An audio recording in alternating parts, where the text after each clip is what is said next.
আসসালামু আলাইকুম সবাইকে, আশা করি সবাই ভালো আছো। তো আমাদের যুগজীকরণের ওয়ান শট সিকিউর ক্লাসটা একটু বড় হওয়ার কারণে আমরা এটাকে দুইটা পার্টে বিভক্ত করছি। সো আমরা আজকের এই ভিডিওতে পার্ট 2 নিয়ে আলোচনা করব। সো পার্ট 2তে আমরা বেশ কিছু সিকিউ সমাধান করব। প্রশ্নগুলো দেখো, এটা হচ্ছে ভাইয়া যশোর বোর্ড 2023 সালের প্রশ্ন। সো এটাও দেখো, এটা ভাইয়া যে অঙ্কগুলো করাচ্ছি তুমি জাস্ট এইগুলো ফলো করো, প্রত্যেকটা টাইপের ম্যাথ এখানে করতে পারবা। জাস্ট এইগুলো তুমি ভালো করে দেখো। আচ্ছা চলো, আমাদেরকে কী কী দেওয়া আছে। দৃশ্যকল্প 1 একটা f(x) ফাংশন দেওয়া আছে। দৃশ্যকল্প 2তে দেখতেছি একটা বৃত্তের সমীকরণ আর একটা সরলরেখার সমীকরণ দেওয়া আছে।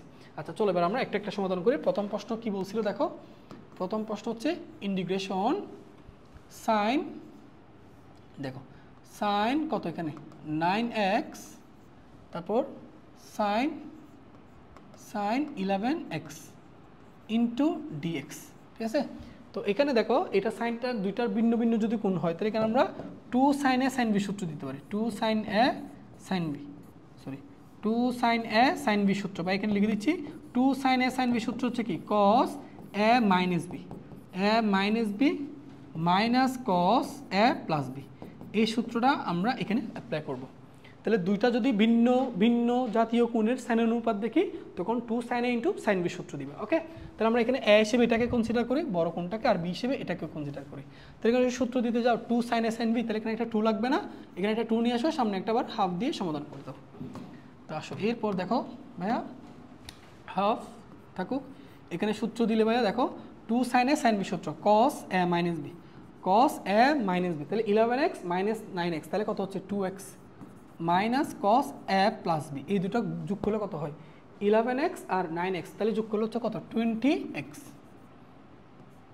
এবার এটাকে যুগজীকরণ করতে হবে, ঠিক আছে।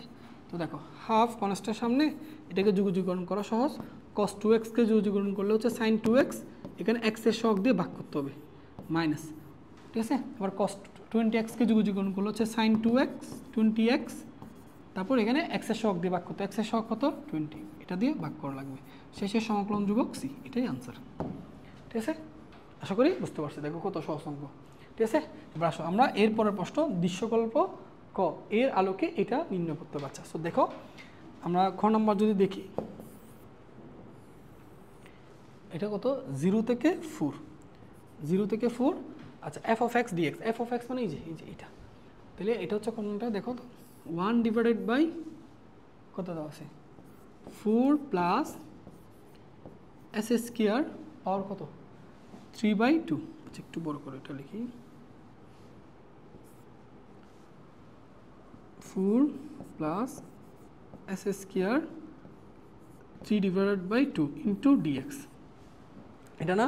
তো এখানে ভাইয়া তুমি এক্স এর মান কী ধরবে দেখো, এটাকে যদি 2 স্কোয়ার করো তাহলে এখানে 4কে ভাঙলে 2 স্কোয়ার করা যায় না, তাহলে এক্স এর মান তুমি যদি ভাইয়া 2 tan থিটা ধরো তাহলে সূত্র দিতে পারবা। কেমনে বলো তো, এক্স এর মান যদি 2 tan থিটা ধরো, এখানে 1 প্লাস মানে এইরকম ফর্মেট থাকবে যে 1 plus tan square theta, 1 plus tan square theta মানে কি ভাইয়া সেকেন্ড স্কোয়ার থিটা না, তাহলে আমি এক্স এর এমন একটা মান ধরবো যাতে এটা সূত্রের ফর্মেটে পড়ে যায়। তো আমি এখানে ভাইয়া এক্স এর মান হচ্ছে ভাইয়া 2 sin থিটা ধরবো। হ্যাঁ তাহলে আসো, সরি 2 tan থিটা ধরবো, sin থিটা ধরা যাবে না কিন্তু, হ্যাঁ tan থিটা ধরতে হবে। তাহলে আসো আমরা এইগুলো একটু বাদ দিয়ে দিই।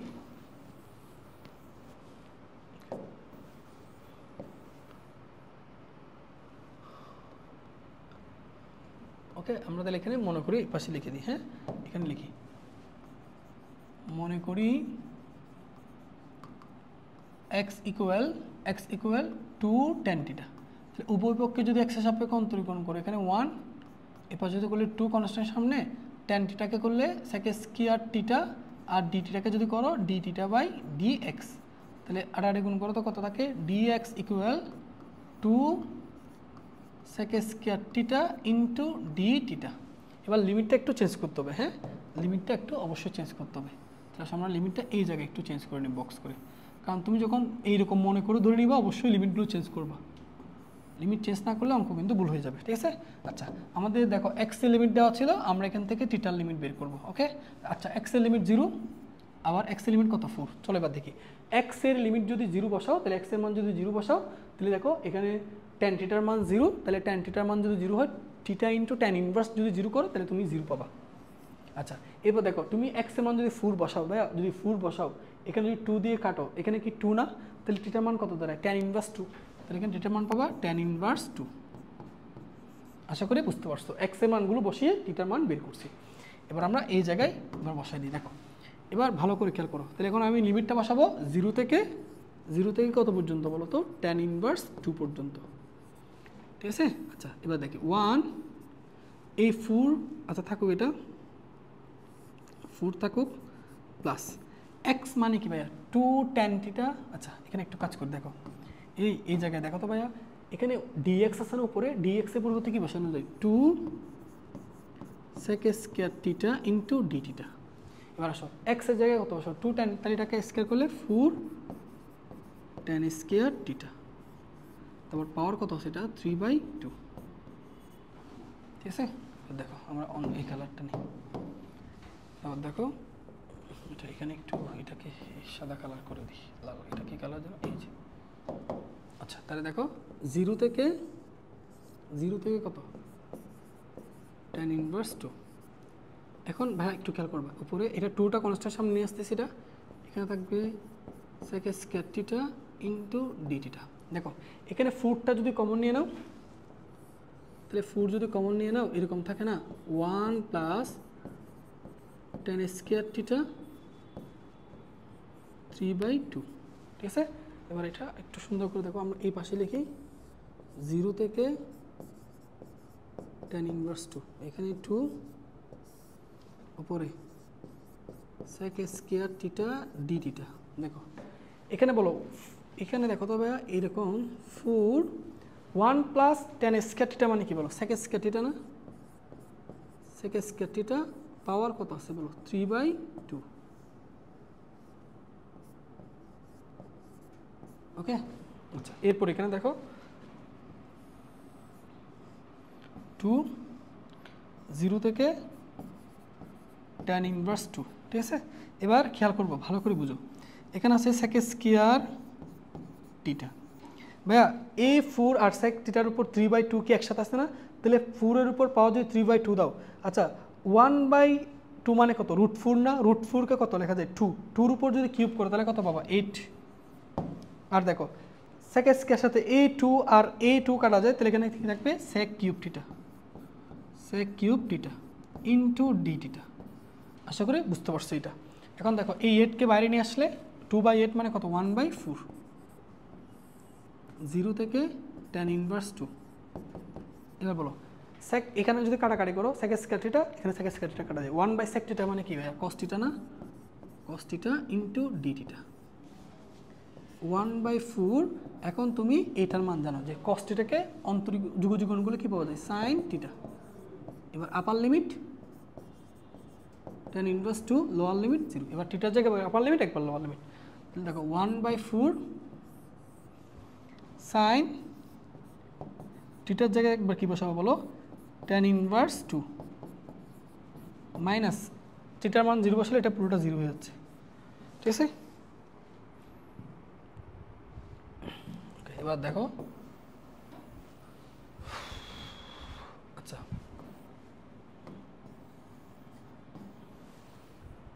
ওকে, এবার দেখো ভাই এখানে আমরা এখান থেকে দেখো 1/4 sin এই tan ইনভার্সটাকে একটু কনভার্ট করতে চাচ্ছি কিসের মাধ্যমে, সমকোণী ত্রিভুজের মাধ্যমে। দেখো সমকোণী ত্রিভুজের মাধ্যমে আমরা জানি এই কোণটাকে আমরা কি দ্বারা প্রকাশ করছি tan ইনভার্স 2।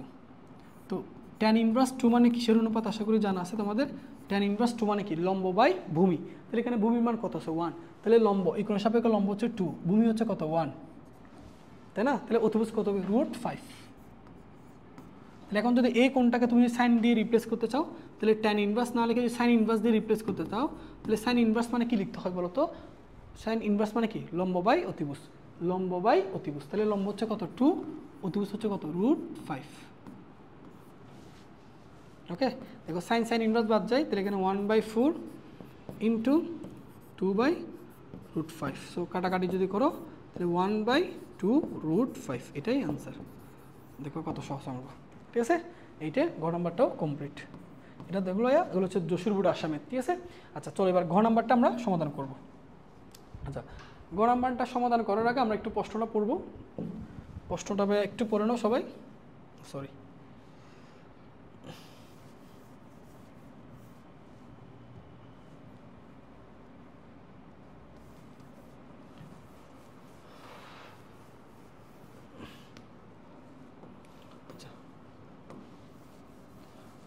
প্রশ্ন কি বলছে, দৃশ্যকল্প 2 এর বৃত্ত, এই যে দৃশ্যকল্প 2 এর বৃত্ত এবং সরলরেখা দ্বারা আবদ্ধ ক্ষুদ্র অংশের ক্ষেত্রফল নির্ণয় করো। আচ্ছা চলো আগে আমরা চিত্র আঁকবো, ভাইয়া বারবার বলছিলাম চিত্র। আচ্ছা আগে আমাদেরকে কি কি সমীকরণ দেওয়া আছে এগুলো একটু বলি। দেখো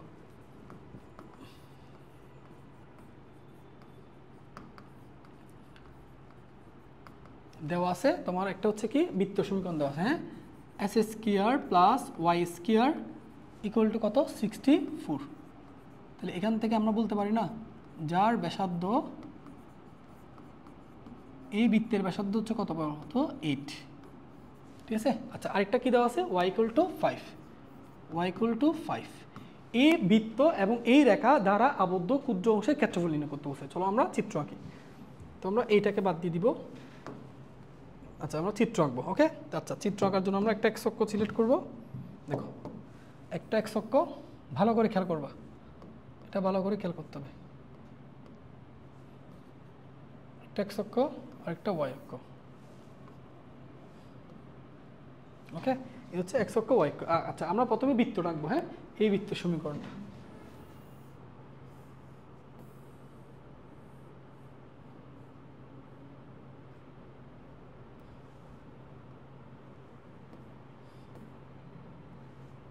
হচ্ছে বৃত্তটা, ওকে।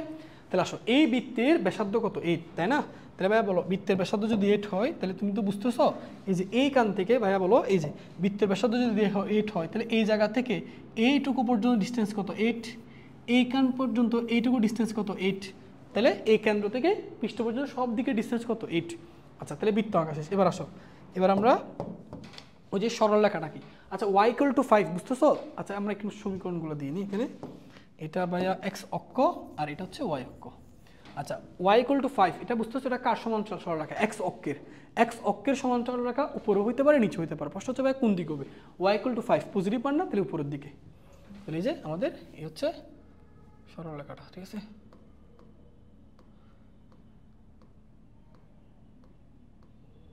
এই যে আমরা একটু, ঠিক আছে, এই যে ওয়াই ইকুয়াল টু 5, তাহলে এই যে সরলরেখা যেটা দেখতেছো না, তাহলে এটার সমীকরণ হচ্ছে কি বলো, ওয়াই ইকুয়াল টু 5। তাহলে ওয়াই ইকুয়াল টু 5 মানে ভাইয়া বলো তো এবার আমাকে কয়েকটা পয়েন্ট একটু সিলেক্ট করবে। সেটা হচ্ছে তুমি জানো এই বিন্দুর কুটির মান কত? সে দেখো মূল বিন্দু থেকে এই পরিমাণ কত উচ্চতা আছে, 5 পরিমাণ উচ্চতা আছে, তাই না? আর এইটুকুর মান কত বলতে পারবা? এইটুকুর মান কুটির মান হচ্ছে 8। কেমনে বলো তো? কারণ এই যে কেন্দ্র থেকে এইটুকু কি বৃত্তের ব্যাসার্ধ না? বৃত্তের ব্যাসার্ধ কি ভাইয়া 8 না? আচ্ছা তাহলে এখন আসো তোমাকে কোন জিনিসটার ক্ষেত্রফল বের করতে বলছে? এই বৃত্ত, দেখো এই বৃত্ত এবং এই সরলরেখা, এই দুইটা আবদ্ধ ক্ষেত্রের ক্ষেত্রফল। এখন আবদ্ধ ক্ষেত্র তো দুইটা, একটা হচ্ছে এই সাইডে বড়টা, একটা হচ্ছে ছোটটা। তাহলে কোনটা বের করতে বলছে দেখি? ক্ষুদ্র অংশের ক্ষেত্রফল চাইছে। তাহলে ক্ষুদ্র অংশ মানে বুঝতেছো ভাইয়া? ক্ষুদ্র অংশ মানে এই যে ক্ষুদ্র অংশ মানে এইটুকুর ক্ষেত্রফলটা চাইছে, এইটুকুর ক্ষেত্রফলটা, ঠিক আছে। আর যদি বৃহত্তর বলতো তাহলে এই পুরোটার ক্ষেত্রফল বের করতাম, এই পুরোটার ক্ষেত্রফল বের করতাম, এই পুরোটার ক্ষেত্রফল বের করতাম। তাহলে এখন আমাদেরকে চাইছে কিসের ক্ষেত্রফল? ক্ষুদ্র অংশের ক্ষেত্রফল। চলো আমরা ক্ষুদ্র অংশের ক্ষেত্রফলটা একটু বের করি। তাহলে এই যে এই অংশের ক্ষেত্রফলটা চাইছে, এই অংশের ক্ষেত্রফল। আমি এগুলো লিখে নিচ্ছি।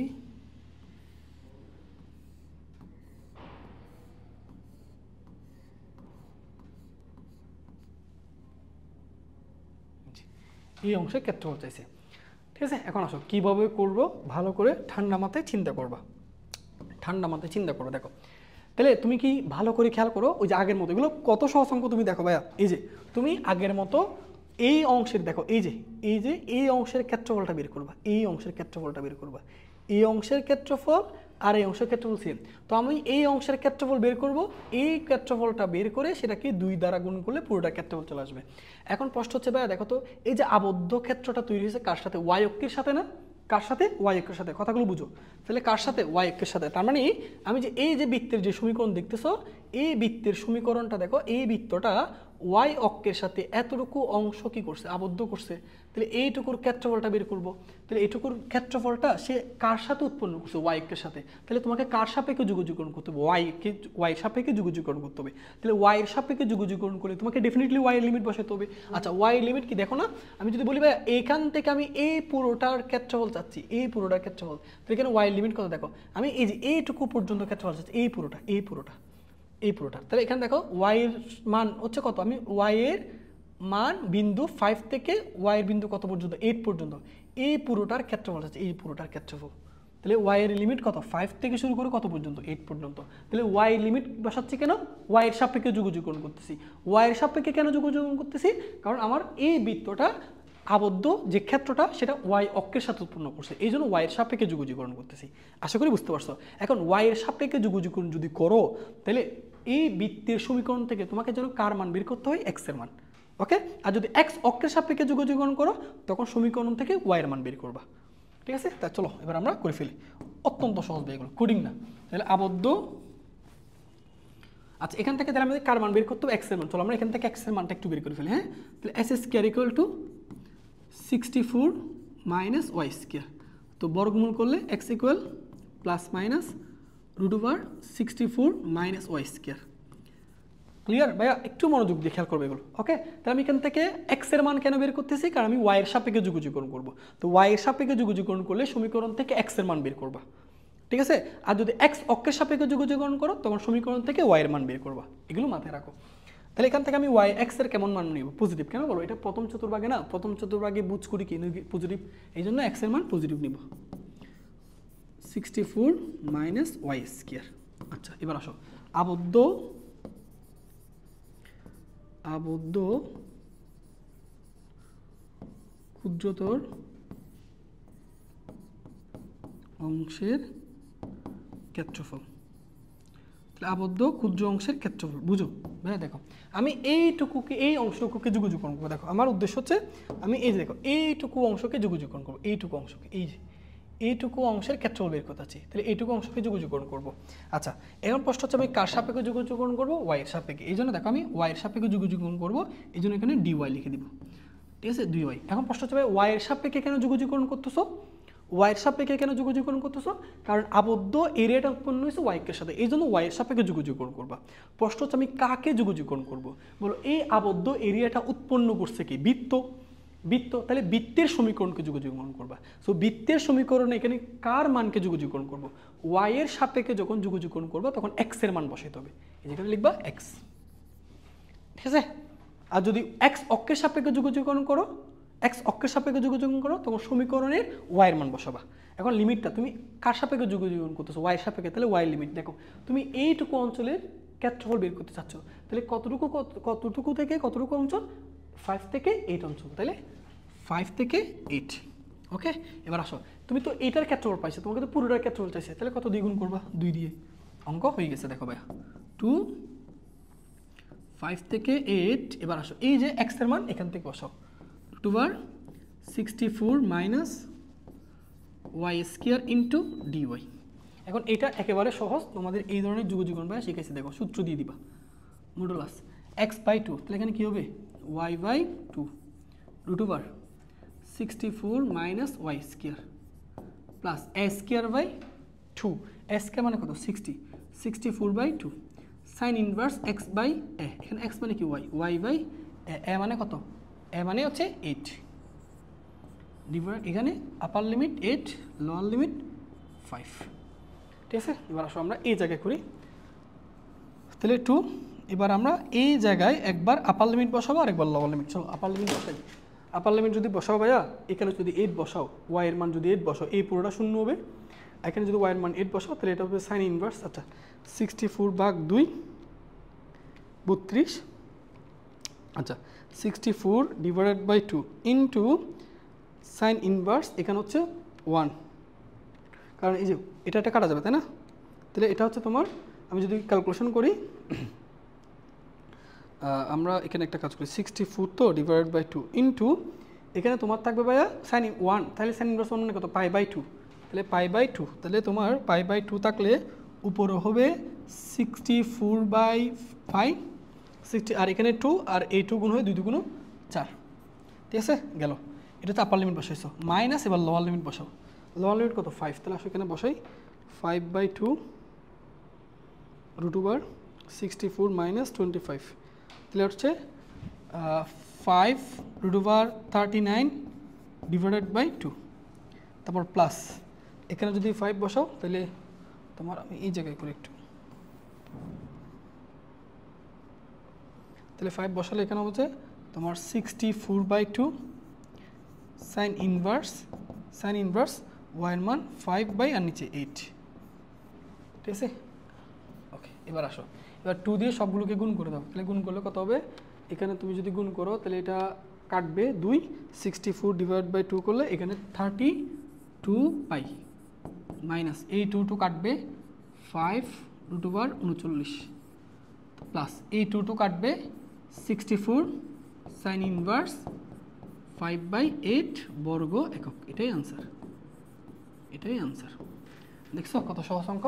তাহলে y অক্ষ দ্বারা আবদ্ধ ক্ষেত্র হলে y এর সাপেক্ষে যুগযুগণ করবো। y এর সাপেক্ষে যুগযুগণ করলে যে এরিয়া দ্বারা অর্থাৎ যে বক্ররেখা দ্বারা আবদ্ধ হয়েছে সেই বক্ররেখার সমীকরণকে সমাধান করবা।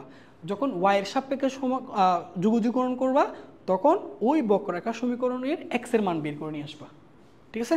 আশা করি এটা বুঝতে পারছো। তো চলো এর পরবর্তী আমাদের বাকি ম্যাথগুলো আমরা দেখি। ওকে, আমাদের কয়টা ম্যাথ আছে? আর 4টা মতো ম্যাথ আছে, দেখো এই যে। ওকে, চলো এই অঙ্কগুলো দেখো, এটাও খুবই সহজ পাইয়া। এটা রাজশাহী বোর্ড 22 সাল আসছে, ঠিক আছে। আমরা প্রশ্নগুলো একটু পড়বো, প্রশ্নগুলো পড়ি। আমাদেরকে দৃশ্যকল্প 1-এ g(x, cos(x) একটা ফাংশন দেওয়া আছে এবং আরেকটা হচ্ছে h(x) অর্থাৎ দুইটা ফাংশন দেওয়া আছে, এটা হচ্ছে cos(x), এটা হচ্ছে x⁴। আচ্ছা, দৃশ্যকল্প 2-তে একটা উপবৃত্ত সমীকরণ দেওয়া আছে, একটা বৃত্ত সমীকরণ দেওয়া আছে। আচ্ছা, আমরা এটা অলরেডি এই ধরনের ম্যাথগুলো তোমার অন্তরীকরণ করেছি। অন্তরীকরণের লেকচারগুলো দেখলে এই চরম মান, গুরুমান, লঘুমান এগুলো নিয়ে আলোচনা করছি। সো এখানে আর আলোচনা করতেছি না, আমরা খ নাম্বারে চলে যাই। দৃশ্যকল্প 1-এর আলোকে এই ফাংশনের অন্তরীকরণ করতে বলছে। আচ্ছা চলো আমরা দেখি খ নাম্বারটা কি বলা হচ্ছে, একটু দেখি। প্রথমটা হচ্ছে 0 থেকে কত পর্যন্ত? π/2। তাহলে 0 থেকে π/2 হচ্ছে g(x) হোল স্কয়ার। আচ্ছা, g(x) মানে কোনটা? cos x। তাহলে g(x) এর জায়গায় যদি cos x বসাও, তারপর যদি স্কয়ার করো তাহলে cos স্কয়ার x, তার মানে cos স্কয়ার x এর যুগযুগকরণ করতে বলা হচ্ছে ইনটু dx। তারপর প্লাস এরপরটা লিমিট 0 থেকে 1 এর মধ্যে কাকে যুগযুগন করতে হচ্ছে? x divided by 1 plus h(x) কে। h(x) মানে কি? x⁴ into dx। ওকে, তাহলে চলো এবার আমরা একটা সমাধানে যাই, ঠিক আছে। আচ্ছা, এটা তুমি চাইলে দুইভাবে করতে পারো, এই দুটাকে আলাদা আলাদা যুগযুগণ করে শেষ একসাথে যোগ করে দিতে পারো। এইভাবে করলে সবচেয়ে বেটার হয় মেবি, তুমি এভাবে করো। আচ্ছা, এই পাশে যখন যুগযুগণ করবা, দেখো 0 থেকে, আচ্ছা আমি এই দুটাকে আলাদা আলাদা যুগযুগণ, এটা বেটার হয়। চলো একটা করি এখন, পরে একসাথে করব।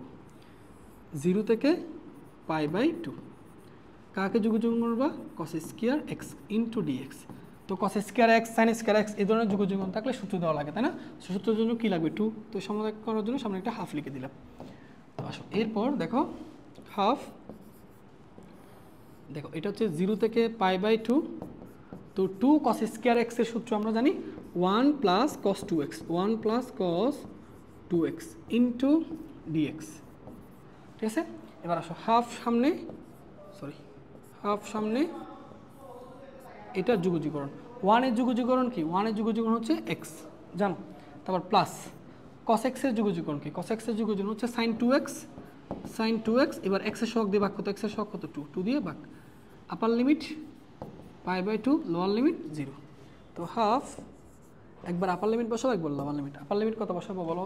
π/2 প্লাস, এখানে বসাইলে দেখো তুমি একটু খেয়াল করবে এটা, সেটা হচ্ছে ভাইয়া আমি যদি x এর মান বসাই π/2, 2 কাজ হবে, sin π এর মান, sin 180 মান কিন্তু 0, তাহলে এটা গেল। তারপর মাইনাস, এরপর লোয়ার লিমিট বসাবো। এটার মান যদি বসাও এটাও 0, এটার মান বসালে এটাও 0, তাহলে শুধুমাত্র কি পড়ে থাকবে? আচ্ছা আমি তাও লিখি 0। তাহলে এখানে শুধু পড়ে থাকবে π/4। ওকে, তাহলে তুমি এটার মান বের করছো, তাহলে এটার মান মনে রাখবা π/4। এবার আমরা দ্বিতীয় অংশটার মান একটু বের করে ফেলি। ওকে, দ্বিতীয় অংশের মানটা আমরা অন্য কালার দিয়ে করি, হ্যাঁ এটা কালার দিয়ে করি। আবার 0 থেকে 1, তাই না? আচ্ছা, এটা x, তো এই জিনিসটাকে এইভাবে লেখা যায় কিনা দেখো তো, s² whole square into dx লেখা যাবে, তাই না? আচ্ছা, তো এখন আমি এটাকে ধরে নিব, সেটা হচ্ছে মনে করি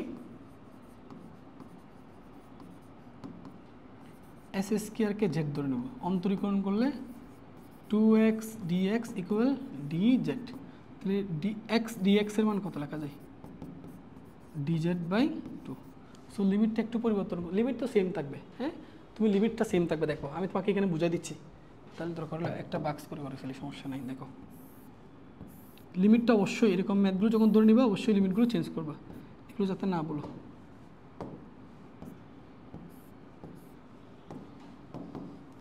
এক্সের লিমিট 0 1, যেটা লিমিট এক্সের মান যদি 0 বসাও যেটা মান 0 এটা 1, ঠিক আছে। আসো এবার দেখো, ওকে এবার দেখো 0 থেকে 1, ওকে এক্স ডিএক্স এর মান কত, dz/2, তাহলে এখানে dz বসালাম, সামনে 1/2টা সামনে লিখে দিলাম। দেখো 1 প্লাস ভাইয়া এস স্কোয়ার মানে কি ছিল, জেড, তাহলে এখানে জেড স্কোয়ার, এই যে সূত্র হাফ, এবং এই যে আমাদের পরিচয় সূত্র 1 প্লাস 1/1 প্লাস জেড স্কোয়ার সূত্র কি, tan inverse Z, tan inverse Z, আপার limit 1 lower limit 0, half tan inverse 1 এর মান বসালে π/4 মাইনাস 0, তাহলে এটা হচ্ছে কত, এটা হচ্ছে তোমার π/8, ওকে। এবার এই দুটো যোগ করবা, সুতরাং এখন তাহলে এখন হচ্ছে কি বলতো ভাইয়া, আমরা এইটুকুর মান কত পাইছিলাম, এইটুকুর মান পাইছিলাম মেবি কত পাইছিলাম যেন ভুলে গেছি, π/4 প্লাস এখন এটার মান কত পাইছি π/8, তাহলে 8 যদি লসাগু নাও, 8 লসাগু নিলে 2 পাই, তার মানে 3π/8, এটাই আনসার। দেখো কত সহজ অঙ্ক, পারা যাবে না এই ধরনের ম্যাথ আসলে। চলো এবার আমরা দৃশ্যকল্প 2 এর ম্যাথটা একটু সমাধান করব, ওকে। তো চলো এবার আমরা দ্বিতীয় ধাপে যাই। আচ্ছা কি বলছে, দৃশ্যকল্প 2 এর উপবৃত্ত এবং বৃত্ত দ্বারা আবদ্ধ প্রথম চতুর্ভাগের ক্ষেত্রফল নির্ণয় করো। আচ্ছা প্রথম চতুর্ভাগ, তাই না? চলো আমরা এগুলো থেকে আগে চিত্রটা আঁকবো। আগে আমাদের একটু দেখি ঘ নম্বরে কি বলছে। ঘ নম্বরে একটা উপবৃত্তের সমীকরণ দেওয়া আছে, তাই না? কি দেওয়া আছে বলো, s² প্লাস y² কত 9 ইকুয়াল 1। এখান থেকে আমরা এটুকু আইডিয়া করতে পারি যে s² এটা হচ্ছে ভাইয়া 4s² লেখা যায়, আর এটা লেখা যায় y²/3s² ইকুয়াল 1, তাই না? তাহলে এখান থেকে আমরা বলতে পারি ভাইয়া বলো, এখান থেকে বলা যায় যে এর মান হচ্ছে কত 4, বির মান হচ্ছে কত 3। তাহলে এর মান যেহেতু বড়, তাহলে উপবৃত্তের বৃহৎ অক্ষ হবে x অক্ষ বরাবর, ওকে। এবার বৃত্তটা কি দেওয়া আছে, এবার বৃত্তের সমীকরণ কি দেওয়া আছে বলো তো, বৃত্তের সমীকরণ দেওয়া আছে s² প্লাস y² ইকুয়াল 9, যার ব্যাসার্ধ কত 3, ঠিক আছে। চলো এই দুইটা ইনফরমেশন থেকে এবার আমরা চিত্র আঁকবো।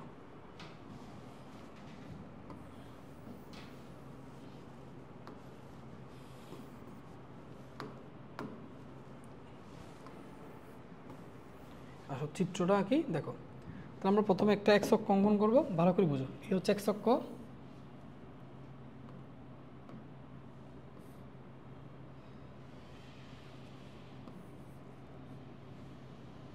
এই হচ্ছে x অক্ষ, আর এই হচ্ছে y অক্ষ, ঠিক আছে। ওকে চলো, ঠিক আছে না, সরি একটু,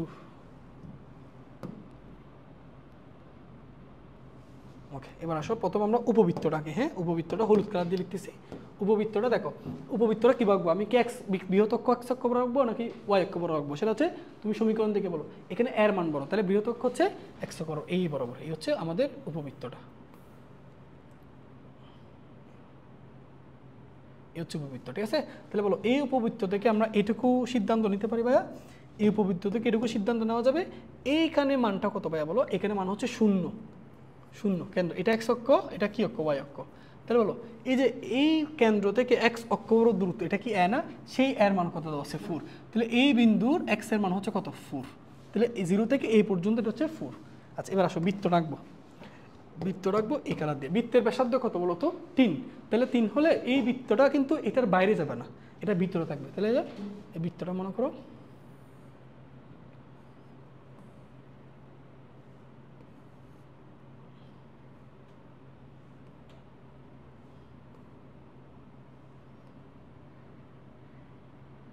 ওকে, এই হচ্ছে বৃত্তটা, দেখছো।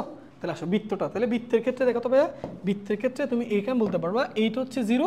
আচ্ছা বৃত্তের এই পয়েন্টটা দেখো তো, এই পয়েন্টটা কি, এই পয়েন্টটা কি বৃত্তের ব্যাসার্ধ না, তাহলে এইখান থেকে এইটুকু হচ্ছে বৃত্তের ব্যাসার্ধ, সেটা কত 3। তাহলে এই বিন্দুতে x এর মান হচ্ছে কত 3, এই যে 3 দেখা যাচ্ছে নাকি, একটু এইদিকে কোন, এইদিকে কোন, এইটা হচ্ছে 3, ওকে। এবার আসো কি বলছে প্রশ্ন, কি বলছে বলো, উপবৃত্ত বৃত্ত দ্বারা প্রথম চতুর্ভাগের ক্ষেত্রফল নির্ণয় করো। তাহলে বৃত্ত এবং উপবৃত্ত দ্বারা আবদ্ধ প্রথম চতুর্ভাগের ক্ষেত্রফল। তাহলে দেখো বৃত্ত উপবৃত্ত দ্বারা অনেকগুলো, দেখো এইদিকে একটা আবদ্ধ এরিয়া হয়েছে, এইদিকে একটা আবদ্ধ এরিয়া, এদিকে একটা আবদ্ধ এরিয়া, এই একটা আবদ্ধ এরিয়া, কয়টা আবদ্ধ?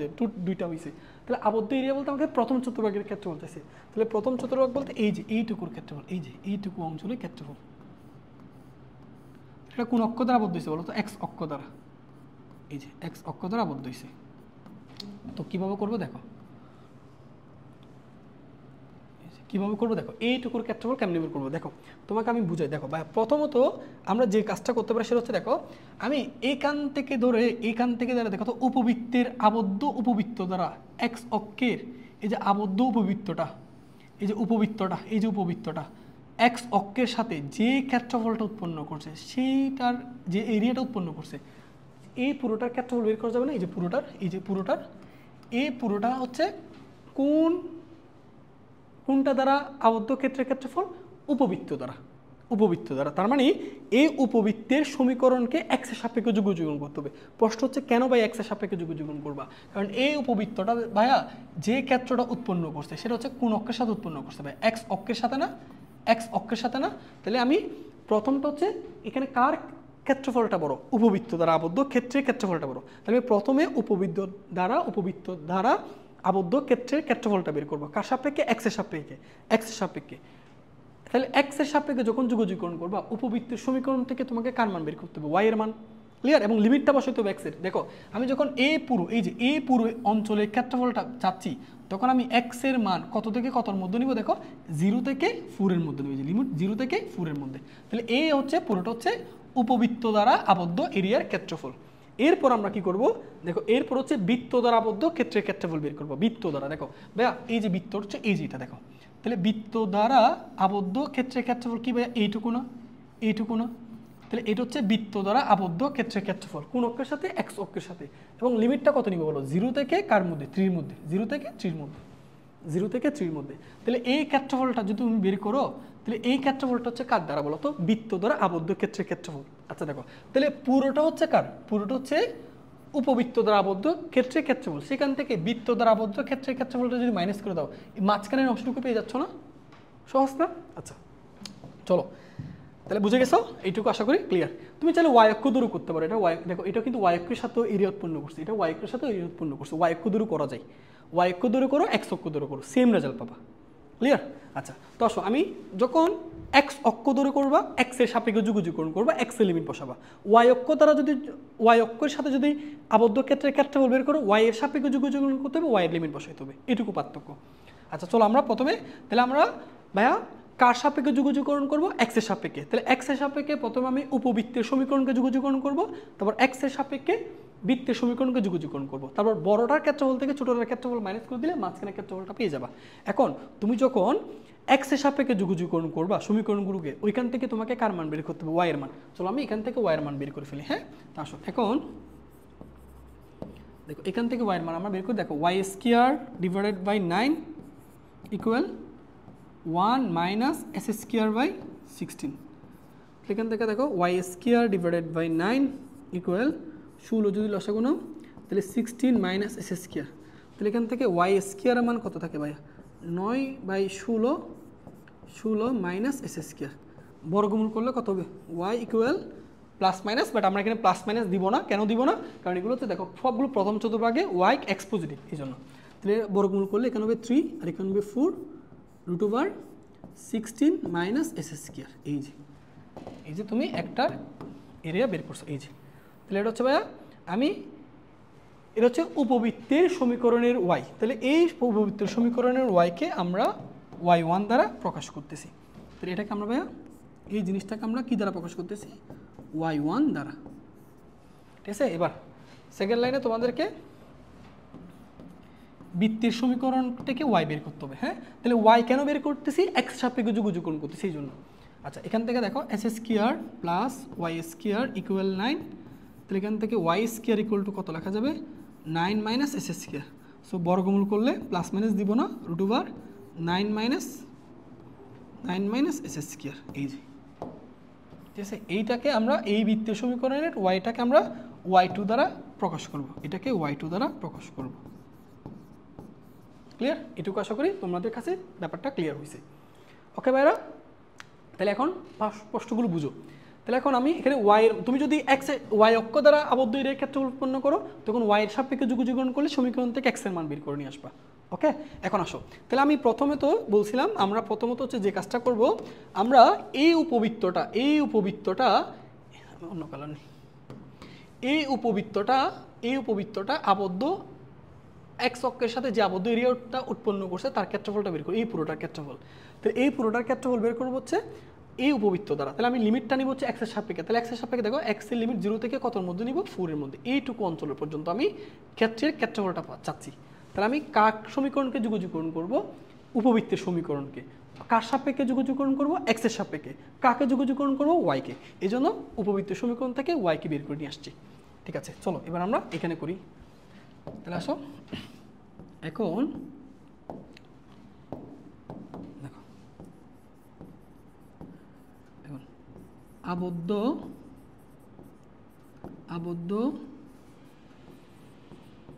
অংশের ক্ষেত্রফল। অবশ্যই ভাই তোমরা চিত্র আঁকবা, চিত্র ছাড়া ম্যাথগুলো করতে যাবে না, ঠিক আছে? আবদ্ধ অংশের ক্ষেত্রফল। আচ্ছা, প্রথমত উপবৃত্তের ক্ষেত্রফল বের করবো। তাহলে উপবৃত্তের ক্ষেত্রফলটা বের করার জন্য কাকে যুগযুগকরণ করতে হবে? উপবৃত্তের ওয়াইয়ের সমীকরণকে। উপবৃত্তের ওয়াইয়ের সমীকরণকে আমরা কি দ্বারা প্রকাশ করছি? y1। তাহলে y1কে যুগযুগকরণ করতে হবে কার সাপেক্ষে? এক্সের। তাহলে এক্স এলিমেন্ট বসাবো। দেখো 0 থেকে কত পর্যন্ত? 4 পর্যন্ত। এই 0 থেকে 4 পর্যন্ত। ধর সেখান থেকে এই বৃত্ত দ্বারা যে আবদ্ধ এরিয়াটা উৎপন্ন হয়েছে তার ক্ষেত্রফলটা মাইনাস করে দিলে এইটুকু ক্ষেত্রফলটা পেয়ে যাবে। তাহলে আসো, তাহলে বৃত্ত দ্বারা আবদ্ধ এরিয়ার ক্ষেত্রফল বের করার জন্য বৃত্তের সমীকরণকে যুগযুগকরণ করতে হবে। বৃত্তের সমীকরণের ওয়াইকে যুগযুগকরণ করতে হবে। তো বৃত্তের সমীকরণকে ওয়াইকে আমি কি দ্বারা প্রকাশ করছি? y2 দ্বারা। এবং এটার লিমিট কত বলো তো? 0 থেকে 3। এই যে 0 থেকে 3 dx। ওকে, তো আসো এরপর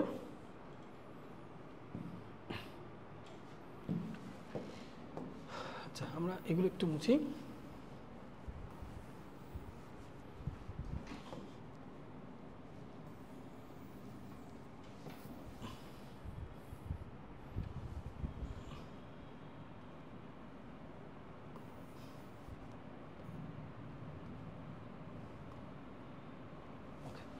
তো এবার আমরা এখান থেকে তাহলে করি। দেখো এবার 0 থেকে 4 y1 এর মান এখানে বসে দাও। 3/4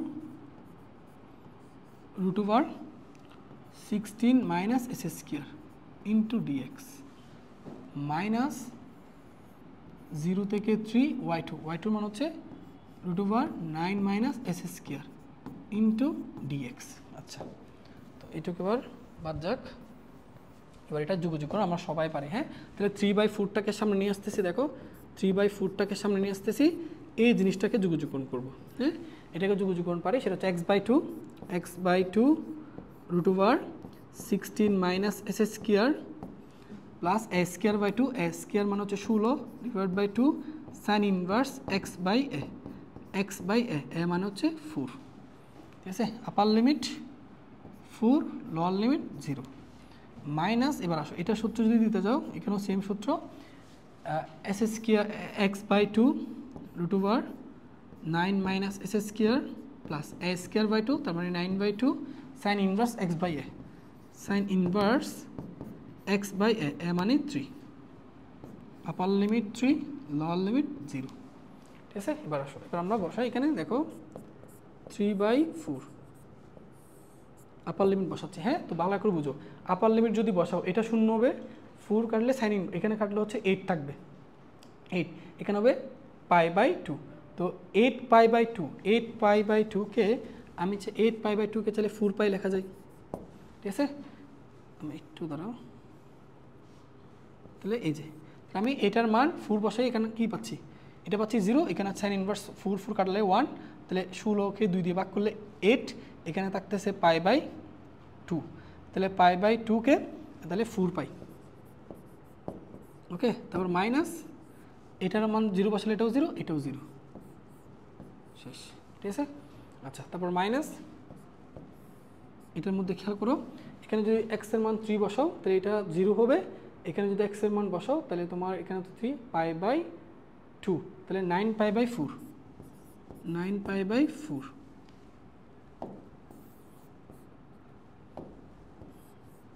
মাইনাস লোয়ার লিমিট বসালে 0। আচ্ছা তারপর দেখো এখানে তোমার এই পাই আর এ পাই কাটা যায়, 4 কাটা যায়, তাহলে এখানে থাকতেছে 3 পাই মাইনাস এখানে থাকবে তোমার 9 পাই বাই 4। সো এখান থেকে যদি 4 লসাগু না যায়, 4 লসাগু গেলে 12 পাই মাইনাস 9 পাই, 12 পাই থেকে 9 পাই বাদ গেলে 3 পাই বাই 4 বর্গ একক। এটাই আনসার, ওকে, আশা করি বুঝতে পারছো। আচ্ছা এটা কোন বোর্ডে দেওয়া ছিল? এটা হচ্ছে রাজশাহী বোর্ড 22 সালের প্রশ্ন। আচ্ছা আমরা দেখি, রাজশাহী বোর্ড 22 সালের প্রশ্ন না?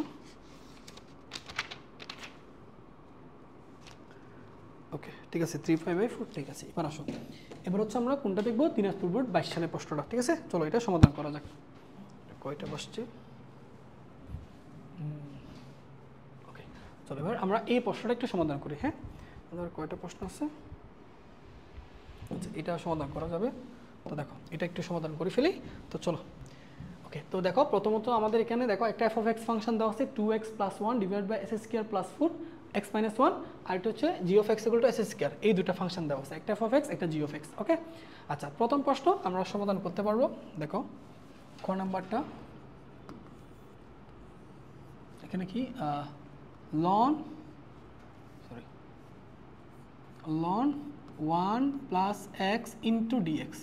এখানে দেখো ভাইয়া এটা দুইটা ফাংশন গুণাকারে থাকলে, হ্যাঁ দুইটা ফাংশন গুণাকারে থাকলে এটা হচ্ছে লিয়েট। এখানে মনে মনে একটু 1 আছে, 1 কিন্তু অ্যালজেব্রিক ফাংশন, আর লগারিদম কিন্তু তোমার ln 1 + x হচ্ছে লগারিদমিক ফাংশন। লায়েট শব্দ অনুসারে লগারিদমিক ফাংশন কিন্তু আগে আছে, সো এটাকে ইউ ধরবো। তো ইউ সামনে রেখে কার যুগযুগকরণ? বি এর। এখানে বি মানে কি 1, তাহলে 1কে যুগযুগকরণ করব। তারপর মাইনাস বড় একটা ইন্ডিকেশন চিহ্ন, ভিতরে ব্র্যাকেট ইউর অন্তরীকরণ, তাহলে ডিডিএক্স অফ ব্র্যাকেটটা ইউজ করি ধরো, তাহলে ভিতরে ইউর অন্তরীকরণ ডিডিএক্স অফ ln 1 +, ঠিক আছে, তারপর ভি এর যুগযুগ, ভি মানে কি 1 * dx। ঠিক আছে, আর এই পুরোটাকে আবার যুগযুগকরণ করতে হবে। তো দেখো ln 1 এর যুগযুগকরণ x, তাহলে এখানে x * ln 1 + x থাকবে। ঠিক আছে, মাইনাস এটা দেখো এবার ln x এর যুগযুগকরণ কি 1 / 1 + x ইন্টু এটার যুগযুগকরণ কি x, এটার যুগযুগকরণ হচ্ছে কি x। ঠিক আছে, হ্যাঁ ঠিক আছে, ইন্টু dx। ঠিক আছে, আচ্ছা x ln 1 + x ইন্ডিকেশন চিহ্ন দেখো, এটা আমরা যদি করি তাহলে এখানে থাকতেছে x আর এখানে থাকতেছে 1 + x ইন্টু dx। সো বলছিলাম নিচে হরে যদি সেম জাতীয়, অর্থাৎ হরেও যদি হর এবং লবে চলকের পাওয়ার যদি সেম হয়, সেক্ষেত্রে হরে যে জিনিসটা আছে সেটাকে হুবহু লবে লিখে নিবা। তো x ln 1 + x, তো আমরা এই জিনিসটাকে যদি সুন্দর করে গুছিয়ে লিখি তাহলে 1 + x, এখানে 1 + x লিখবো, একটা -1 করে দিব। দেখো x * ln 1 + x, এই দুটাকে আবার আলাদা করে ফেলি। হ্যাঁ আলাদা করলে এটা কাটলে 1 মাইনাস এটাকে যদি আলাদা করো, আমি একেবারে আলাদা করে দিচ্ছি। হ্যাঁ আলাদা করলে এখানে 1 * dx, এই -1 যে প্লাস, এটাকে যদি করো তাহলে 1 / 1 + x ইন্টু dx। ঠিক আছে, 1 আছে। ওকে এবার যুগযুগকরণ করো x ln 1 + x মাইনাস 1কে যুগযুগকরণ করলে x প্লাস 1/x এর যুগযুগকরণ ln মডুলাস অফ x + 1 বা 1 + x, 1 + x শেষে সমাকলন ধ্রুবক c। এটাই আনসার। ঠিক আছে, আশা করি এটা বুঝতে পারছো। ঠিক আছে, তাহলে কি আসলো?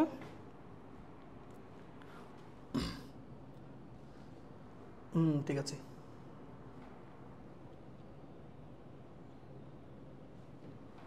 ওকে এবার দুইটা থেকে ln 1 + x টা কমন নিলে x + 1 লেখা যায়। যাই হোক এই অবস্থায় রাখতে পারবা।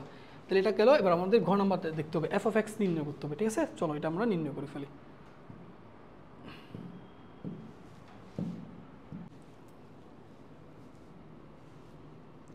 আচ্ছা, তো এখন হচ্ছে আমরা আমাদের খ নাম্বার প্রশ্নটা সমাধান করব। সো এখানে দেখো আমাদেরকে এফ অফ এক্স যে ফাংশনটা দেওয়া আছে উদ্দীপকে, এই ফাংশনের যুগযুগকরণ নির্ণয় করতে বলা হচ্ছে।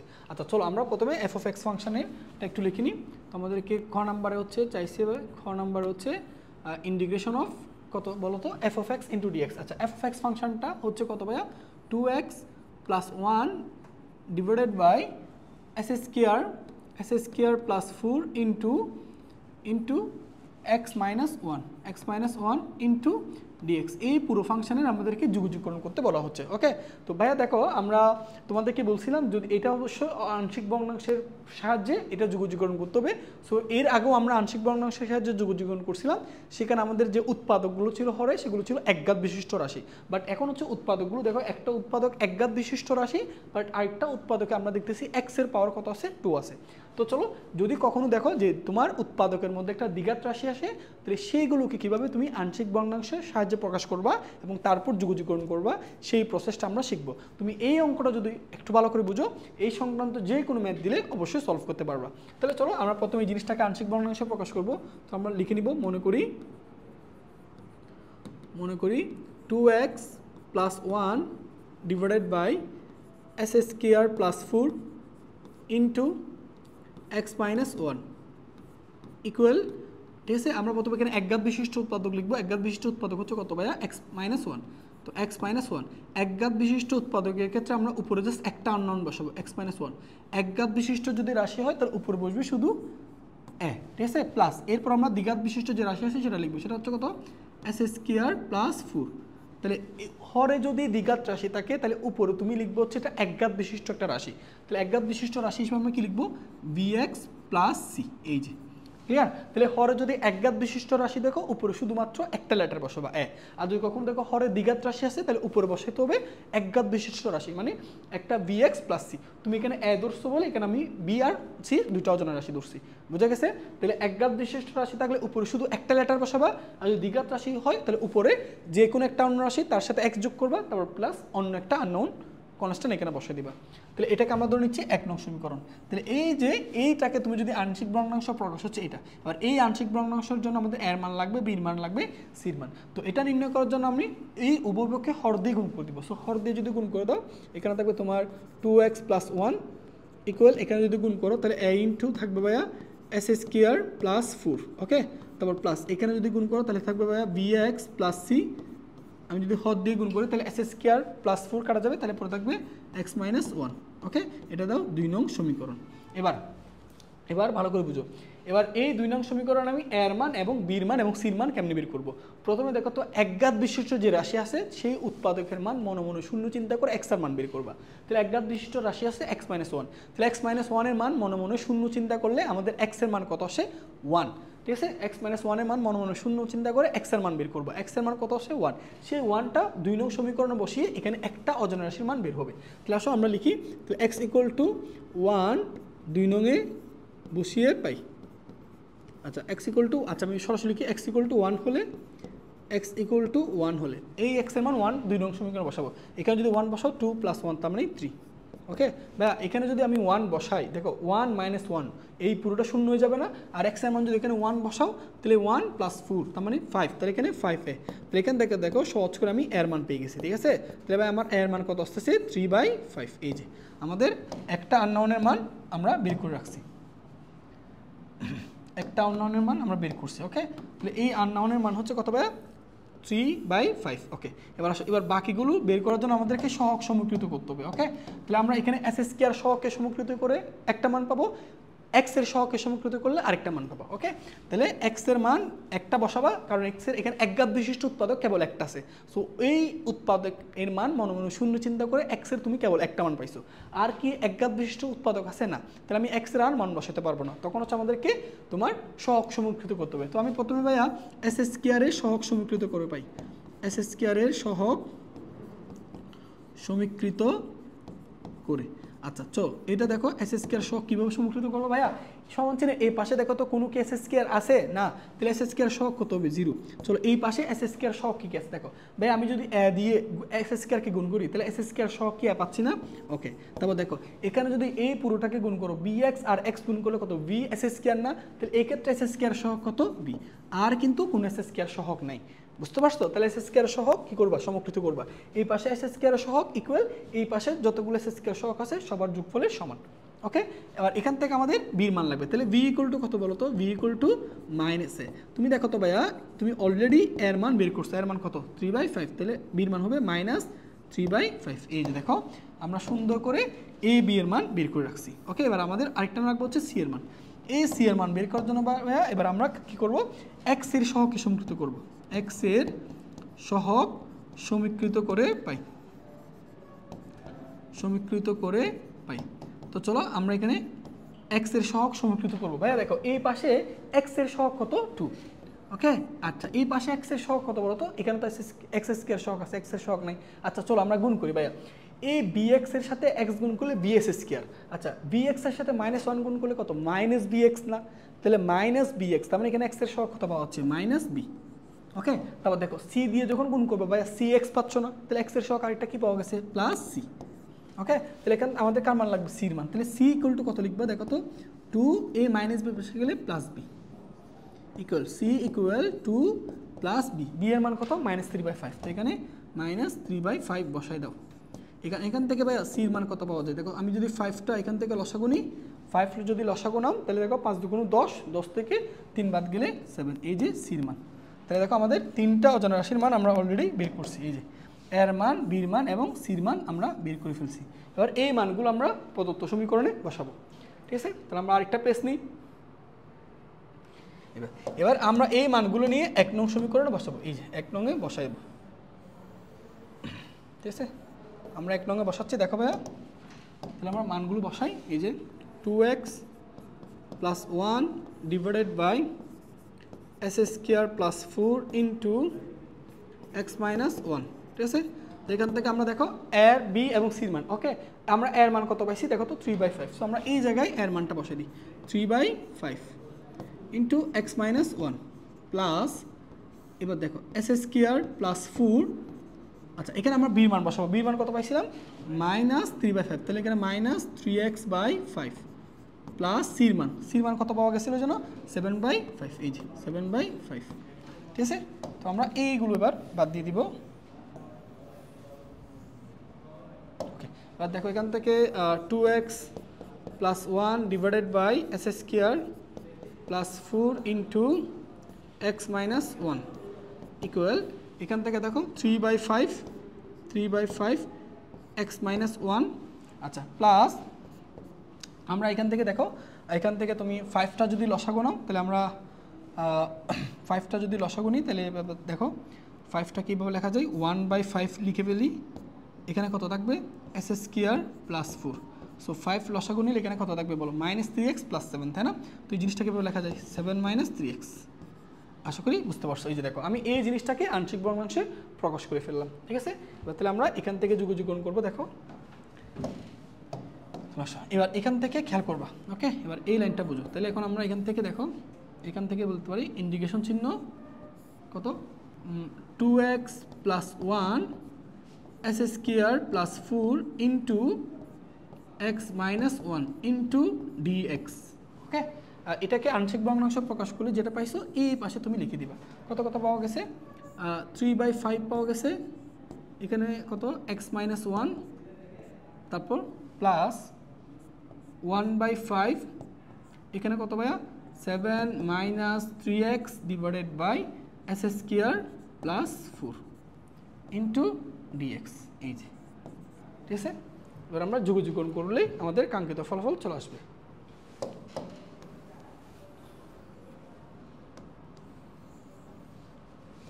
আমরা এই জিনিসটাকে এবার যোগযোগণ করবো। ওকে, ঠিক আছে, এবার দেখো আমরা যোগযোগণটা করি। তো এখন আমরা যোগযোগণ করার জন্য আলাদা আলাদা যোগযোগণ করবো। সো এখানে 3/5 কনস্ট্যান্ট সামনে নিয়ে আসি, 3/5 কনস্ট্যান্ট, তো এখানে যোগযোগণ করলে পাবা 1 ডিভাইডেড বাই x - 1, ঠিক আছে, ইন্টু dx। ওকে, এবার এই দুইটা জিনিসকে আমরা ভাই আলাদা করবো। হ্যাঁ, সো এই দুইটাকে জিনিসটাকে আলাদা করলে দেখো এভাবে লেখা যায় প্লাস 1/5 তো ইন্টিগ্রেশন চিহ্ন দেখো আমি এভাবে লিখতে পারি 7 divided by x square plus 4, ঠিক আছে, মাইনাস এটা কি লেখা যায় 3x divided by x square plus 4 into dx, ঠিক আছে। এবার এই প্রত্যেকটাকে আমরা আলাদা করে ফেলি, তাহলে 3/5 ইন্টিগ্রেশন চিহ্ন ডিএক্স এক্স মাইনাস 1। এবার এটাকে যদি আলাদা করো তাহলে প্লাস দেখো আমি 7/5 এটাকে সামনে নিয়ে আসি, 7/5 সামনে আসি, ইন্টিগ্রেশন চিহ্ন এখানে থাকবে 1, আর এই জিনিসটাকে দেখো ভাই আমি বেগে এরকম লিখতে পারি এস স্কোয়ার প্লাস 4কে বেগে কী লেখা যায় 2 স্কোয়ার, তাই না? আচ্ছা, তারপর -3 কনস্ট্যান্ট সামনে, এখানে কত থাকবে দেখো এক্স, তারপর x square plus 4 into dx, ঠিক আছে। এটুকু আশা করি বুঝতে পারছো। এখন আসো আমরা এখানে সূত্র দিই, তো এখানে 3/5, ওকে ভাইয়া 1/x এর যুগজীকরণ কত লন মডুলাস অফ এক্স, ঠিক আছে, প্লাস 7/5, এটা কিন্তু ভাই একটা সূত্র যায়, এই সূত্র তোমাদের জানা থাকার কথা 1/a² প্লাস s², দেখো এই সূত্রটা অবশ্যই জানা থাকার কথা, √dx a² plus s² equal 1/a tan inverse x/a, এই যে সূত্রটা। তো আমি ভাই এই সূত্রটা যদি এখানে দিই তাহলে এখানে আমার এর মান কত 2, তাহলে 1/2, তাহলে 1/2 ইন্টু tan ইনভার্স x/a, তাহলে x/a মানে কত 2 মাইনাস, এবার এটার দিকে একটু খেয়াল করো, তোমাদের কি ধরনের পড়াইছিলাম না, হরে কোনো একটা ফাংশন থাকলে তার অন্তরীকরণ যদি উপরে থাকে তাহলে এটার সরাসরি সূত্র আসে। এখন ভাই এটার যুগজীকরণটা করো তো, এটার অন্তরীকরণ কি হরে s² প্লাস 4, এটার অন্তরীকরণ করলে কত পাওয়া যায় 2x পাওয়া যায়, তাহলে কোনো কারণে যদি লব যদি 2x থাকতো তাহলে আমি সূত্র দিতে পারতাম, এই জন্য এখানে আমি একটা 2 দিয়ে গুণ করবো, আবার সামনে একটা এখানে 2 লিখে দিব। তাহলে এবার দেখো আমাদের সেই পরিচিত সূত্রের মধ্যে পড়ে গেছে 3/2, এই যে দেখো হরে যে ফাংশন আছে তার অন্তরীকরণ কি লব আছে না, থাকলে এটার যুগযোগ সূত্র কি লন মডুলাস অফ নিচের ফাংশন s² প্লাস 4, তারপর শেষে সমকলন ধ্রুবক c, ঠিক আছে, এটাই হচ্ছে উত্তর, এটাই আমাদের কাঙ্ক্ষিত উত্তর। সো তুমি চাইলে এবার এটাকে একটু গুছিয়ে লিখতে পারো। ওকে, আশা করি এটা সবাই বুঝতে পারছো। ওকে, তো এটুকু ক্লিয়ার আশা করি। তো আমরা উত্তরটা একটু দেখি, চেক করে নিই যে ঠিকঠাক আছে কিনা। ওকে, এটা হচ্ছে আমাদের দিনাজপুর বোর্ড 22 সালের প্রশ্ন।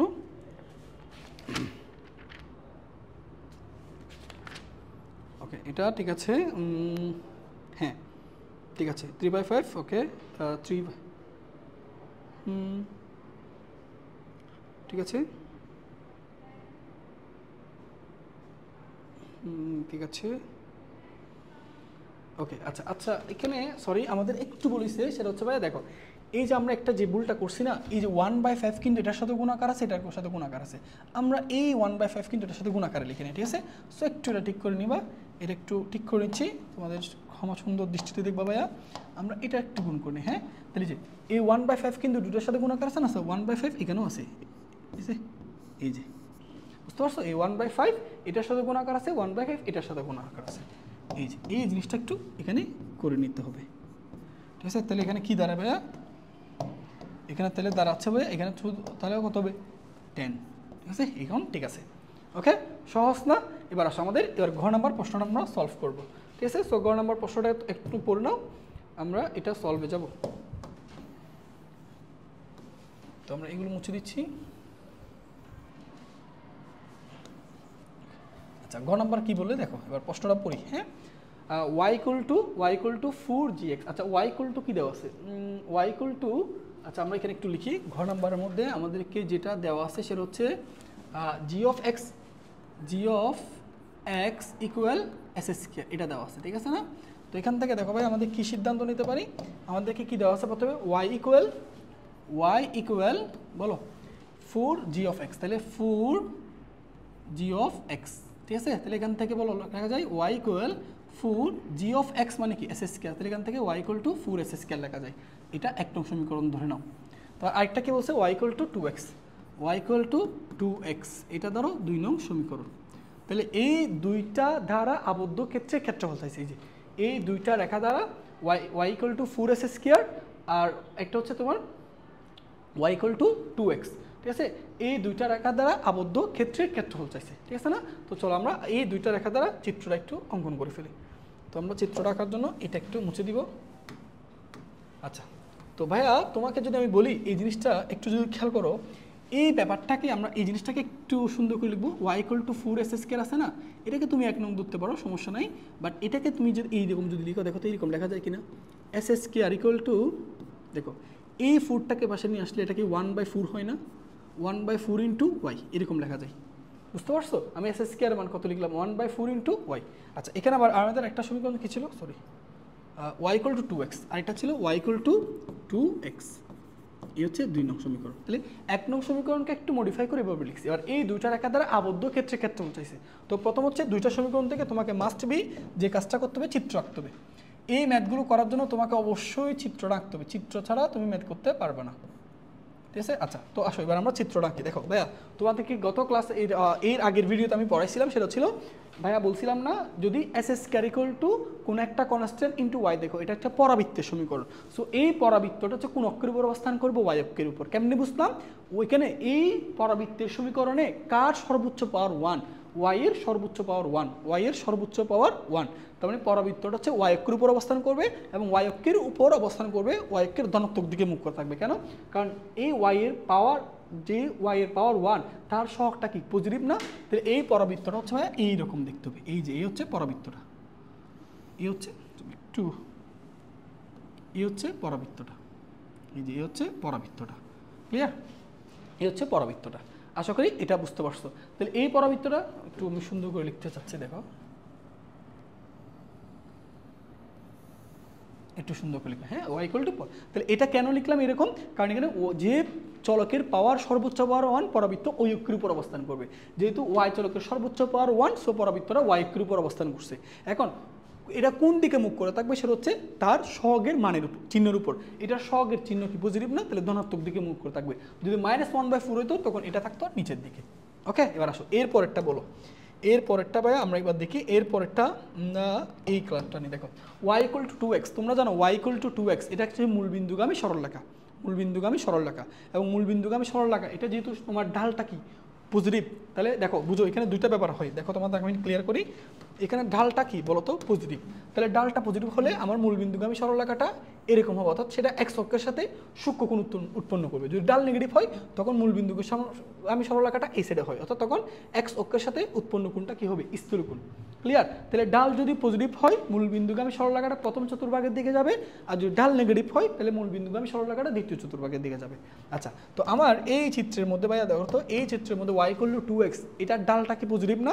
তাহলে আমার মূলবিন্দুগামী সরলরেখা হবে এই যে এইটা, এই যে এইটা, ঠিক আছে? এবার আমাকে দেখো এই দুইটা রেখা দ্বারা আবদ্ধ ক্ষেত্রের ক্ষেত্রফল চাইছে, তাই না? ওকে, এই দুইটা রেখা দ্বারা আবদ্ধ ক্ষেত্রের ক্ষেত্রফল। তাহলে এই দুইটা রেখা দ্বারা আবদ্ধ ক্ষেত্রের ক্ষেত্রফল, এই যে, তাহলে এই দুইটা রেখা দ্বারা আবদ্ধ ক্ষেত্রের ক্ষেত্রফল বলতে পারি এই লাইন, এই জিনিসটাকে বোঝানো হয়েছে। এই যে আমি কোন কালার, এই কালারটা দেখি, দেখো লাল কালার দিয়ে এইটুকু অঞ্চলকে বোঝানো হচ্ছে, এইটুকু অঞ্চলকে।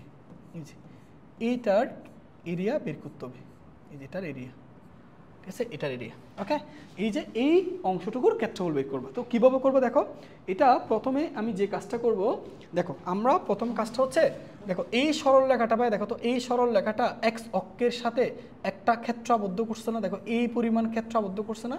তাহলে তুমি সরল রেখা দ্বারা x অক্ষের আবদ্ধ ক্ষেত্রের ক্ষেত্রফল বললে এই পুরো এরিয়ার ক্ষেত্রফলটা পাবা, এই পুরো ক্ষেত্রফলটা পাবা, ঠিক আছে? তাহলে আমি এই সরল রেখাটা x অক্ষের সাথে যে ক্ষেত্রটা উৎপন্ন করছে সেই আবদ্ধ ক্ষেত্রের ক্ষেত্রফল বের করব এই সরলরেখার সমীকরণকে যুগজীকরণ করে।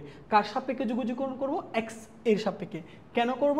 কারণ এই সরলরেখাটা x অক্ষের সাথে আবদ্ধ ক্ষেত্রের ক্ষেত্রফল নির্ণয় করতেছো, এই জন্য x এর সাপেক্ষে যুগজীকরণ করতে হবে। কাকে যুগজীকরণ করতে হবে বলো? সরলরেখার সমীকরণকে, এই যে এইটাকে, ঠিক আছে? যখন x এর সাপেক্ষে যুগজীকরণ করবা তখন কারকে যুগজীকরণ করতে হয়? y কে যুগজীকরণ করতে হয়, ঠিক আছে? আচ্ছা, তো করলে তুমি এইটুকু পুরো এরিয়ার ক্ষেত্রফল পাবা, এই পুরোটা। বাট তোমার তো পুরোটা লাগতেছে না। তাহলে দেখো আমি একটু তোমাকে এটা মার্ক করে দিই। তাহলে তুমি দেখো, এই যে আমি এখান থেকে একটা ডট টানি, এটা সবচেয়ে বেস্ট হয়। ওকে, এই যে একটু, ওকে, এবার আসো তাহলে তুমি এক্স অক্ষ দ্বারা এই পুরো এরিয়ার ক্ষেত্রফলটা পাবে, এই পুরোটার ক্ষেত্রফল। বাট তোমার তো পুরোটার ক্ষেত্রফল লাগতেছে না, তোমার লাগবে লাল অংশটার ক্ষেত্রফল। তাহলে দেখো তো এই আবদ্ধ এরিয়াটা, এই যে দেখো এই যে বক্ররেখাটা বা পরাবৃত্তটা, এই পরাবৃত্তটা দেখো তো এক্স অক্ষের সাথে এতটুকু ক্ষেত্রফল উৎপন্ন করছে না, এতটুকু উৎপন্ন করছে না। তাহলে পুরো ক্ষেত্রফল থেকে দেখো, এই পুরো ক্ষেত্রফল থেকে তুমি যদি এই বক্ররেখা দ্বারা আবদ্ধ ক্ষেত্রের ক্ষেত্রফলটা মাইনাস করে দাও, মাঝখানেরটা পেয়ে যাচ্ছ। বুঝতে পারছো? আচ্ছা, তাহলে এটুকু আশা করি ক্লিয়ার হয়েছে। এবার তোমার প্রথম কাজ হচ্ছে ভাইয়া, তোমাকে যে কাজ এখানে করতে হবে সেটা হচ্ছে, তুমি যেহেতু এক্স এর সাপেক্ষে করতেছো, তোমাকে অবশ্যই এক্স এর লিমিট বসাইতে হবে। সো এক্স এর মান কেমনে বের করবা? এই দুইটা রেখার ছেদবিন্দু বের করবা, দুইটা রেখার ছেদবিন্দুর ভুজ বের করবা। সো এই দুইটা রেখার ছেদবিন্দু হচ্ছে একটা, এটা আর একটা হচ্ছে এটা। সো তুমি অলরেডি এটার ভুজ জানো, এটার ভুজ হচ্ছে কত বলো? 0। এখন আমরা এইটার ভুজ বের করব।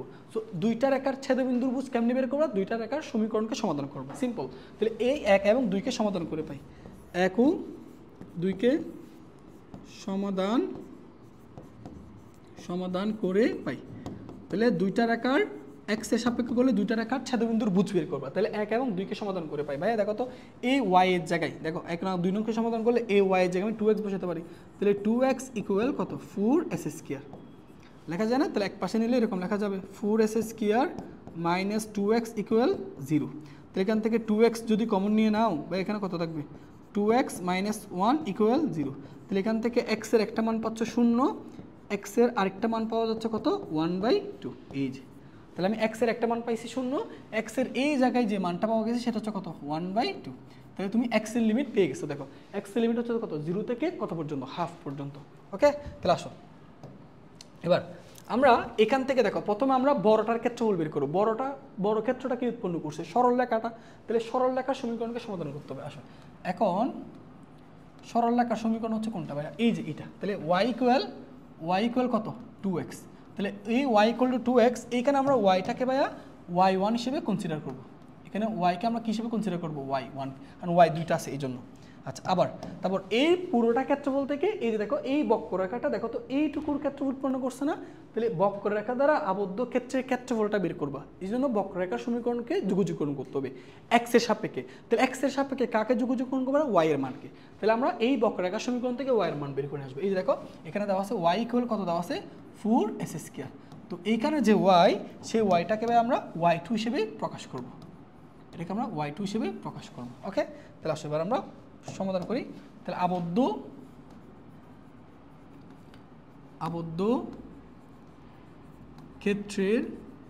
ক্ষেত্রের ক্ষেত্রফল। তো আবদ্ধ ক্ষেত্রের ক্ষেত্রফল কেমনে বের করবা বলো? প্রথম আমরা বড়টার ক্ষেত্রফল বের করব। বড়টার ক্ষেত্রফল হচ্ছে কি? সরল রেখা দ্বারা আবদ্ধ ক্ষেত্রের ক্ষেত্রফল, এটাকে y1 দিয়ে প্রকাশ করছো। তাহলে এই সরল রেখা দ্বারা আবদ্ধ ক্ষেত্রের ক্ষেত্রফল কেমনে বের করবা? যেহেতু এক্স অক্ষ দ্বারা আবদ্ধ ক্ষেত্রের ক্ষেত্রফল বের করতেছো, তাহলে এক্স এর সাপেক্ষে যুগযুগন করবা। এক্স এর সাপেক্ষে প্রদত্ত সমীকরণের ওয়াইকে যুগযুগন করতে হয়। সো এই প্রদত্ত সমীকরণ ওয়াইকে আমি কি দ্বারা প্রকাশ করছি? y1। তাহলে y1 ইন্টু dx। তাহলে এক্স এর সাপেক্ষে যুগযুগন করলে এক্স এর লিমিট বসাতে হয়। এক্স এর লিমিট দেখো তো, তুমি এই টান থেকে এই পুরো অঞ্চলের ক্ষেত্রফল চাচ্ছ না? তাহলে তোমাকে এক্স এর লিমিট কত থেকে কতর মধ্যে চাচ্ছ? 0 থেকে হাফের মধ্যে, 0 থেকে হাফ। ঠিক আছে, তাহলে এইখান থেকে এবার এই পুরোটার ক্ষেত্রফল তো চাই না, তোমাকে এইটুকুর ক্ষেত্রফল চাইছে। এই যে তুমি যেটা বের করছো সেটা হচ্ছে এই পুরোটার ক্ষেত্রফল। এই যে এই পুরোটার ক্ষেত্রফল। আমার কি পুরোটার ক্ষেত্রফল চাইছে? এই পুরোটার ক্ষেত্রফল চাইছে না, আমার চাইছে লাল অংশ যেটা তার ক্ষেত্রফল। তো আমাকে এখান থেকে কি করতে হবে? আমাকে এখান থেকে এই বক্ররেখা দ্বারা যে আবদ্ধ এরিয়া দেখতেছো, এই বক্ররেখা আবদ্ধ এরিয়াটা এই ক্ষেত্রফলটা মাইনাস করে দিতে হবে। তো দেখো মাইনাস বক্ররেখা দ্বারা আবদ্ধ ক্ষেত্রের ক্ষেত্রফল 0 থেকে হাফ। তাহলে বক্ররেখা দ্বারা আবদ্ধ ক্ষেত্রের ক্ষেত্রফল বের করার জন্য বক্ররেখার সমীকরণ y-কে যুগযুগন করতে হবে। সো y কোনটা? এটা, তো এটাকে y2 দ্বারা প্রকাশ করছো, y2 ইন্টু dx। তো অঙ্ক দেখো হয়ে গেছে ভাইয়া। এই যে 0 থেকে হাফ, বা y1 এর মান কত? y1 এর মান 2x ইন্টু dx মাইনাস 0 থেকে হাফ। বলো এখানে y2 মান কত? y2 মান হচ্ছে 4s² ইন্টু dx। তো এখানে 2টা কনস্ট্যান্ট, সামনে x এর যুগযুগকরণ ভাইয়া s²/2, s²/2। এখানে upper limit half, lower limit 0, minus 4 constant, সামনে x³ এর অন্তরীকরণ, x² অন্তরীকরণ x³/3, আপার লিমিট, এখানে লোয়ার লিমিট। সো 2 আর 2 কাটা যায়, x এর জায়গায় একবার আপার লিমিট বসাও, 2 কাটা যায়। তাহলে x এর জায়গায় একবার আপার লিমিট বসাচ্ছি, আপার লিমিট কত? 1/2 স্কয়ার মাইনাস 0 মাইনাস 4। এবার আপার লিমিট বসাও। আপার লিমিট বসালে আচ্ছা এখানে আমি একটা কাজ করি, 4/3টাকে সামনে নিয়ে আসি, 4/3 সামনে নিয়ে আসি। এবার দেখো আপার লিমিট কত বসাবো, 1 এটার উপর কিউব মাইনাস 0। আচ্ছা তো এবার আমরা ক্যালকুলেটর দিয়ে করে ফেলি বাকিটা, তোমরা আশা করি পারবা। এটা করলে কত আসে, এই সাইডে করি, হাফ এর উপর স্কয়ার করলে 1/4, 1/4 4/3 ইন্টু 1/8, এটা করলে ভাইয়া মাইনাস 1/6। তাহলে 1/4 মাইনাস 1/6, তা উত্তর হচ্ছে 1/12 বর্গ একক। এটাই আনসার। দেখো কত সহজ অঙ্ক, এটাই আনসার। ঠিক আছে, আশা করি এটুকু বুঝতে পারছি, এটাই আনসার। ওকে, তাহলে চলো এবার আমরা আমাদের পরবর্তী ম্যাথে সলভ করবো ম্যাথ। তো আমাদের এর পরবর্তী ম্যাথ হচ্ছে আমরা হচ্ছে ভাই এখন এটা হচ্ছে কত, যশোর বোর্ড 2022 সালের প্রশ্নটা দেখি। যশোর বোর্ড 22 সালের প্রশ্নটাও খুবই সুন্দর একটা প্রশ্ন, চলো আমরা সমাধান করি এটা। ঠিক আছে, এটা হচ্ছে আমাদের যশোর বোর্ড 2022 সালের প্রশ্ন। আমি একটু প্রশ্নটা ঠিক আছে কিনা দেখি, অনেক সময় এখানে মিস্টেক থাকে তো। ওকে, আমি একটু প্রশ্নটা একটু চেক করুন। হ্যাঁ, এক্স কট এক্স,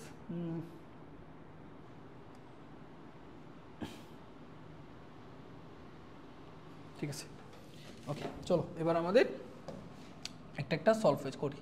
তো প্রথম প্রশ্ন দেখো, আমাদেরকে দৃশ্যকল্প 1-এ জি অফ এক্স একটা ফাংশন দেওয়া আছে কট ইনভার্স এক্স, আর দৃশ্যকল্প 2-তে y square equal to 2x, তো এটা আরেকটা ফাংশন দেওয়া আছে। প্রথম প্রশ্নটা দেখো, খ নাম্বারটা কি বলা হচ্ছে, ইন্টিগ্রেশন চিহ্ন dx।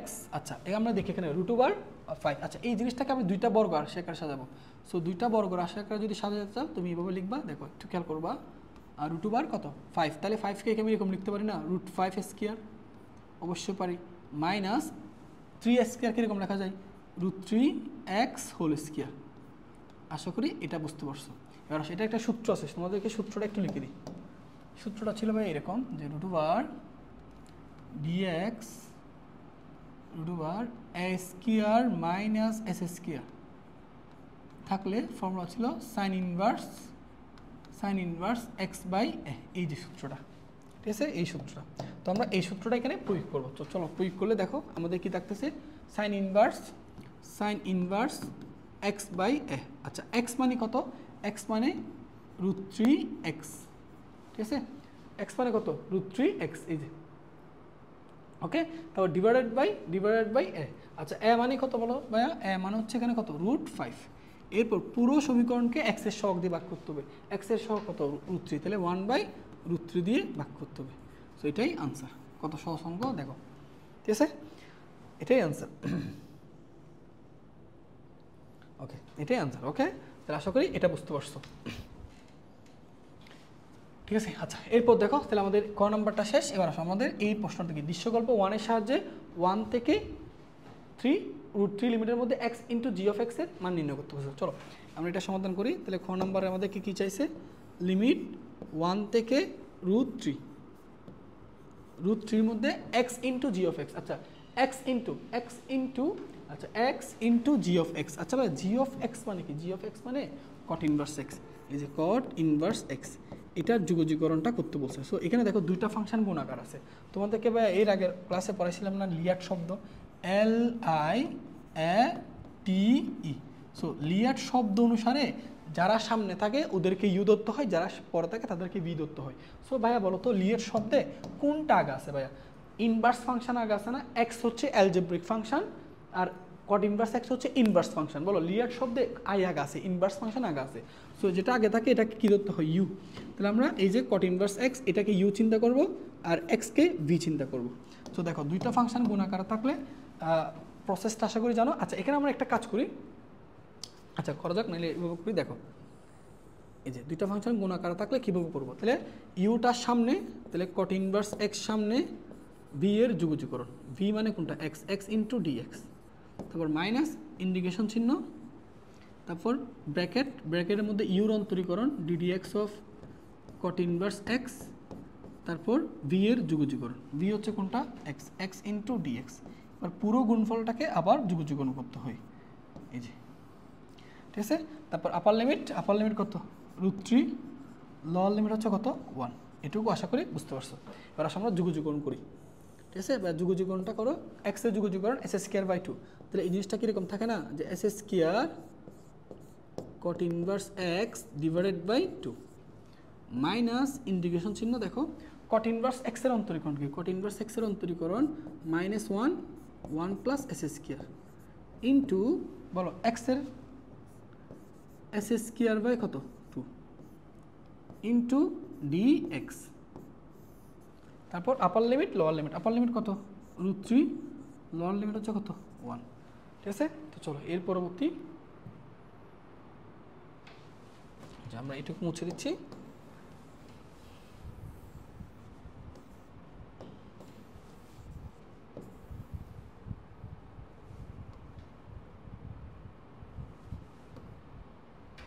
ওকে ভাই দেখো এরপর এখানে ভাইয়া s² cot inverse x divided by কত 2, তারপর মাইনাস, দেখো এই মাইনাস হাফটা সামনে চলে আসলে কত হবে প্লাস হাফ হয়ে যাবে, ইন্ডিকেশন চিহ্ন। ভাইয়া তোমাদেরকে বলছিলাম এই কথাটা, দেখো হরও একটা দ্বিঘাত ফাংশন, লবও একটা দ্বিঘাত ফাংশন থাকলে তখন আমাদের চেষ্টা হচ্ছে হরে যে ফাংশনটা আছে সেই ফাংশনটা উপরে লিখে নেওয়া। তাহলে হরে কি আছে বলো তো ভাইয়া 1 প্লাস s² না, তাহলে আমি জোর করেও উপরে 1 প্লাস s² লিখে ফেলবো। লিখার পর আমাদের 1টা কি বাদ লিখছি না, তাহলে সমতা করার জন্য একটা -1 দিয়ে দিব, ঠিক আছে, এই যে ইন্টু dx। এবার এই পুরোটা ব্র্যাকেট দিয়ে ক্লোজ করবো, তাহলে উপর আমাদের কি আপার লিমিট আর নিচে লোয়ার লিমিট, ঠিক আছে। এবার দেখো x² cot inverse x divided by 2 plus এই দুইটাকে এবার আলাদা করে ফেলবো। হ্যাঁ, সো আলাদা করে দেখো ভাইয়া আমি এইভাবে লিখতে পারি, আলাদা করে এইভাবে লিখি। দেখো এটাকে তুমি যদি আলাদা করো এরকম দাঁড়াই, এইটা হচ্ছে 1, দেখো 1, এই দুটাকে আলাদা করলে 1 প্লাস s² কাটা যাবে, তাই না। তো দেখো এটা, তারপর মাইনাস এটাকে করলে 1 divided by 1 plus s² into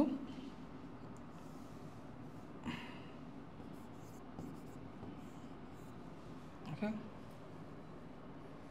dx bracket, এখানে আপার লিমিট √3, লোয়ার লিমিট 1। তো দেখো এবার আমরা এখানে যুগযুগকরণটা করে ফেলি। তো দেখো এখানে ভাইয়া s² cot inverse x divided by 2। আচ্ছা, সো আসো এই দুটোকে আলাদা করবো। 1কে যুগযুগকরণ করলে কত এক্স, হাফ দিয়ে গুণ করলে প্লাস হাফ এক্স, ওকে, প্লাসে minus half 1 divide by 1 plus s² যুগযুগকরণ কত tan ইনভার্স এক্স। বুঝতে পারছি, 1 এর যুগযুগকরণ এক্স আর এটার যুগযুগকরণ হচ্ছে tan ইনভার্স এক্স, ওই যে হাফ দিয়ে গুণ করে দিছো। তারপর √3 আর এটা কত 1, একবার এখানে এবার আপার লিমিট বসাবো আর একবার লোয়ার লিমিট। চলো এবার আমরা আপার লিমিট বসাই, ঠিক আছে। তো আপার লিমিট তারপর মাইনাস লোয়ার লিমিট, আমরা সরাসরি বসাচ্ছি, যেখানে এক্স আসে এখানে √3 বসাবো। দেখো তাহলে এখানে গেল করো, এখানে 3 উপর √3 উপর স্কয়ার করলে 3 ইন্টু তোমার আচ্ছা tan ইনভার্স √3 মান যদি কত হয় 60 ডিগ্রি হয়, তাহলে এটা হবে 30 ডিগ্রি। 30 ডিগ্রিকে কীভাবে লেখা হয় π/6, তাহলে π/6, তাহলে আমরা এখানে পাবো 3 into shift 3 into π/6 divide by 2, তাহলে এটা পাচ্ছি ভাইয়া, এটা পাচ্ছি π/4 প্লাস এখানে বসালে √3/2 মাইনাস tan ইনভার্স এখানে হাফ ইন্টু tan ইনভার্স কত √3 30 ডিগ্রি, তাহলে এটা হচ্ছে 30 ডিগ্রি, তার মানে কত π/6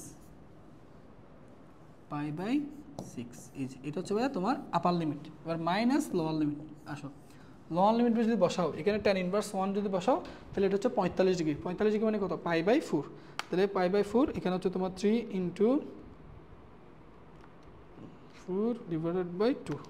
তো এইসব করলে এখানে ভাইয়া 3π/8 আসে, 3π/8, 1 বসালে এটা +½ ঠিক আছে, মাইনাস বসালে এখানে tan ইনভার্স বসালে তোমার π/4, তার মানে π/8। এই যে আমাদের ক্যালকুলেশন কমপ্লিট। এবার আমরা এখানে যোগ বিয়োগ করবো, তাহলে হয়ে যাচ্ছে ঠিক আছে। তো ভাইয়া আমি একসাথে করে দিচ্ছি, পাই/গুলোকে আমরা আলাদা হিসাব করি। তাহলে দেখো এখানে খেয়াল করো, একসাথে হিসাব করলে ভাইয়া π/4 প্লাস √3/2 মাইনাস π/6 মাইনাস দিয়ে করলে মাইনাস 3π/8 মাইনাসে প্লাসে -½ মাইনাসে মাইনাসে প্লাস π/8। তো পাইগুলোকে একটু হিসাব করি,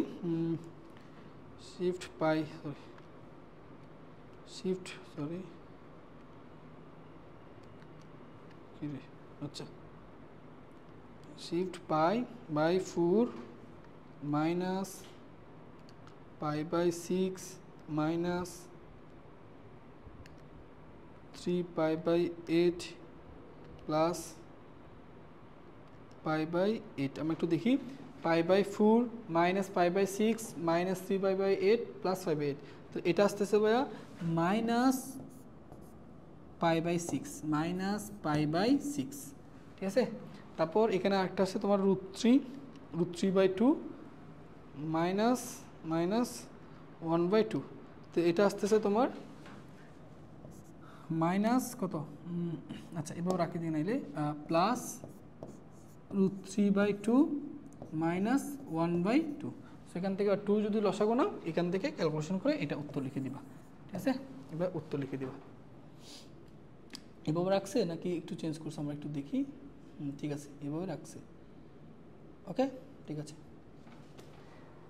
আশা করি বুঝতে পারছো, অর্থাৎ এটাকে তুমি যোগ বিয়োগ করে এটা আনসার লিখে দিবা আর কি, পারা যাবে। আচ্ছা তাহলে এবার চলো আমরা তাহলে ক নাম্বারটাও কমপ্লিট হয়ে গেছে। এবার আমরা হচ্ছে দৃশ্যকল্প 2 এর সাহায্যে আমাদের এই অংশটা সলভ করব।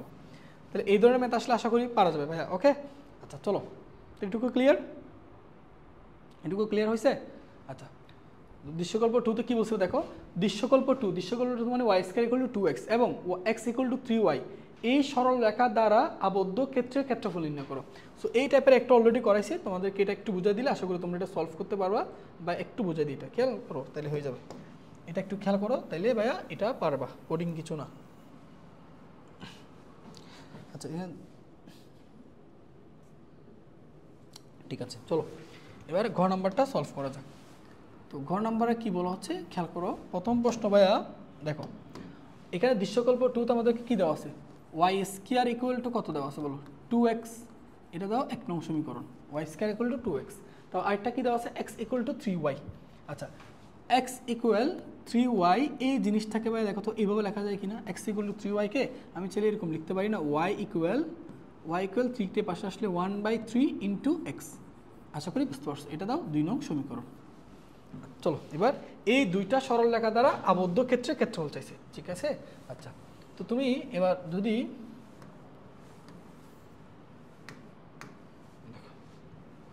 এবার দেখো, আমি এবার এই চিত্রটা খেয়াল করো, আমি প্রথমে একটা এক্স অক্ষ অঙ্কন করব, একটা এক্স অক্ষ,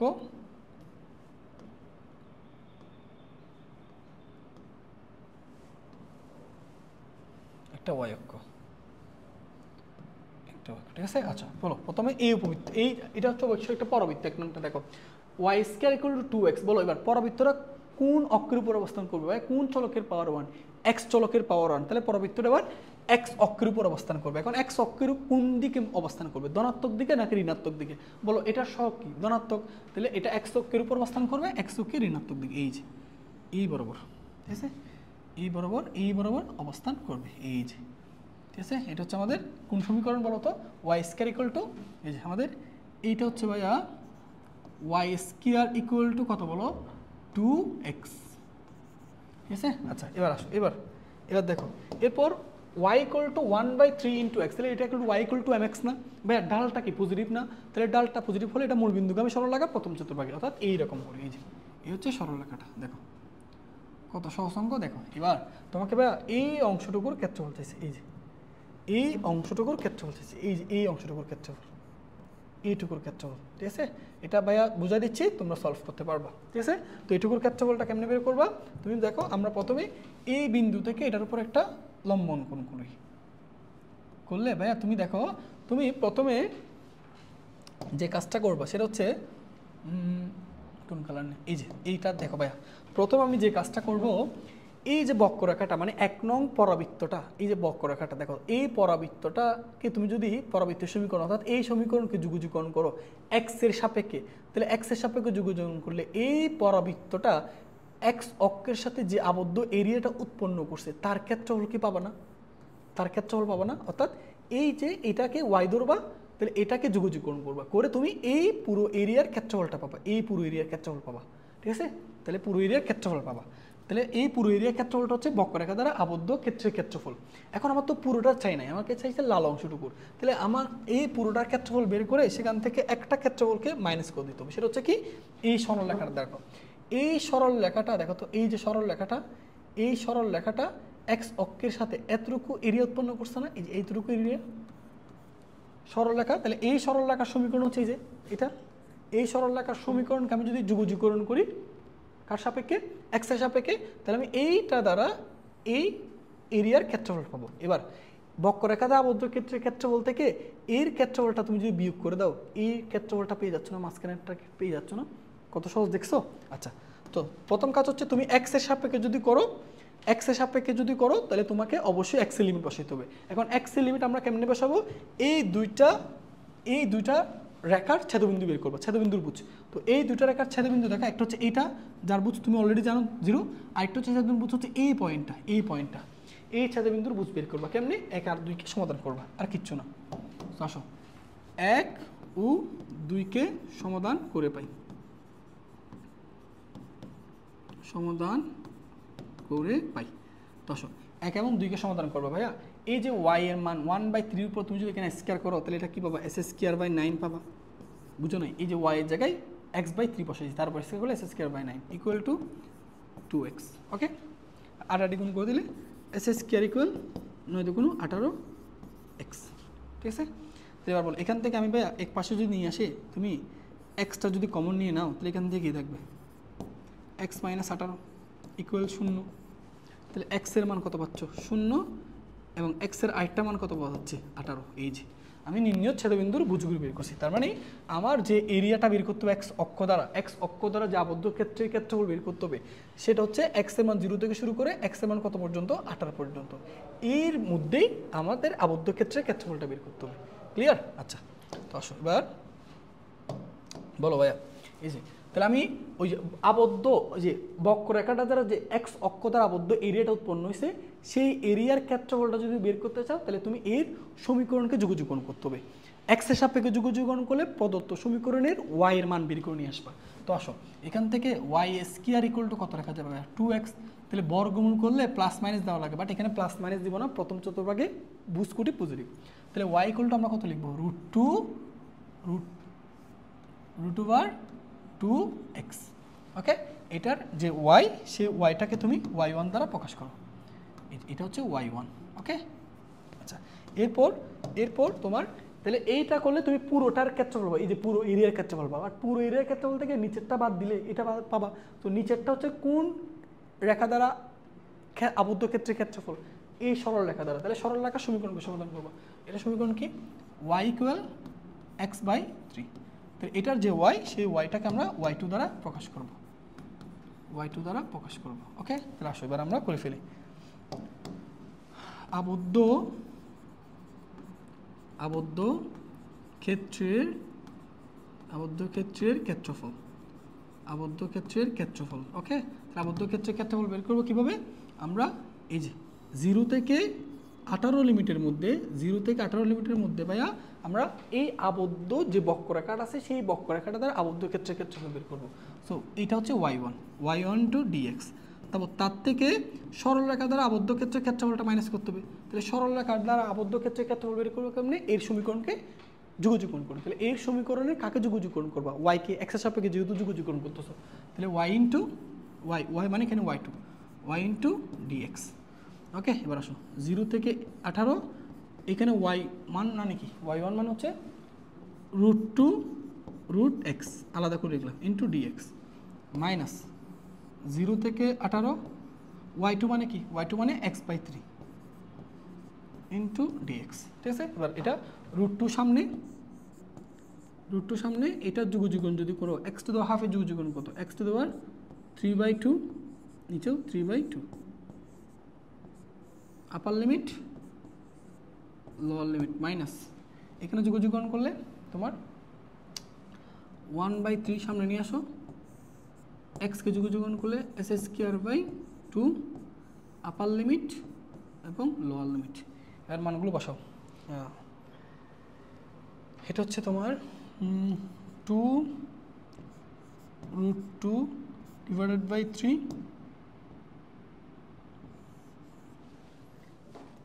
18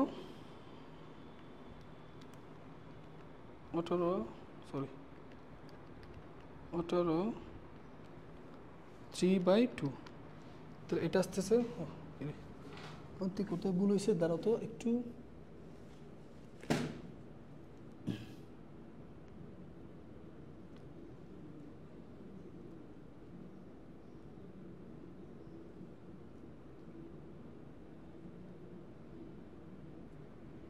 ঠিকই তো আছে ঠিক আছে দাঁড়াও আমি একসাথে করে ফেলি হ্যাঁ তাহলে এটা একসাথে করে ফেলি এটা একসাথে যদি করি তাহলে তোমার দেখাতেছে না 2 ইন্টু √2 3 ইন্টু 18 পাওয়ার করলে তোমার পাওয়ার হচ্ছে কত এটার পাওয়ার হচ্ছে 3/2 তো এটার মান আসতেছে তোমার 72 এই পুরোটার মান আমি এখানে করি দেখো এই পুরোটার মান আসতেছে 72 মাইনাস আচ্ছা এটার মান দেখো এটা হচ্ছে তোমার 1 এটা করলে তোমার 6 ইন্টু এটা যদি 18 বড় 18 স্কয়ার করলে তাহলে এটা আসে তোমার 54 ওকে তাহলে এবার 72 থেকে 72 মাইনাস 54 বিয়োগ করলে 18 বর্গ একক তাহলে উত্তর হচ্ছে কত 18 বর্গ একক।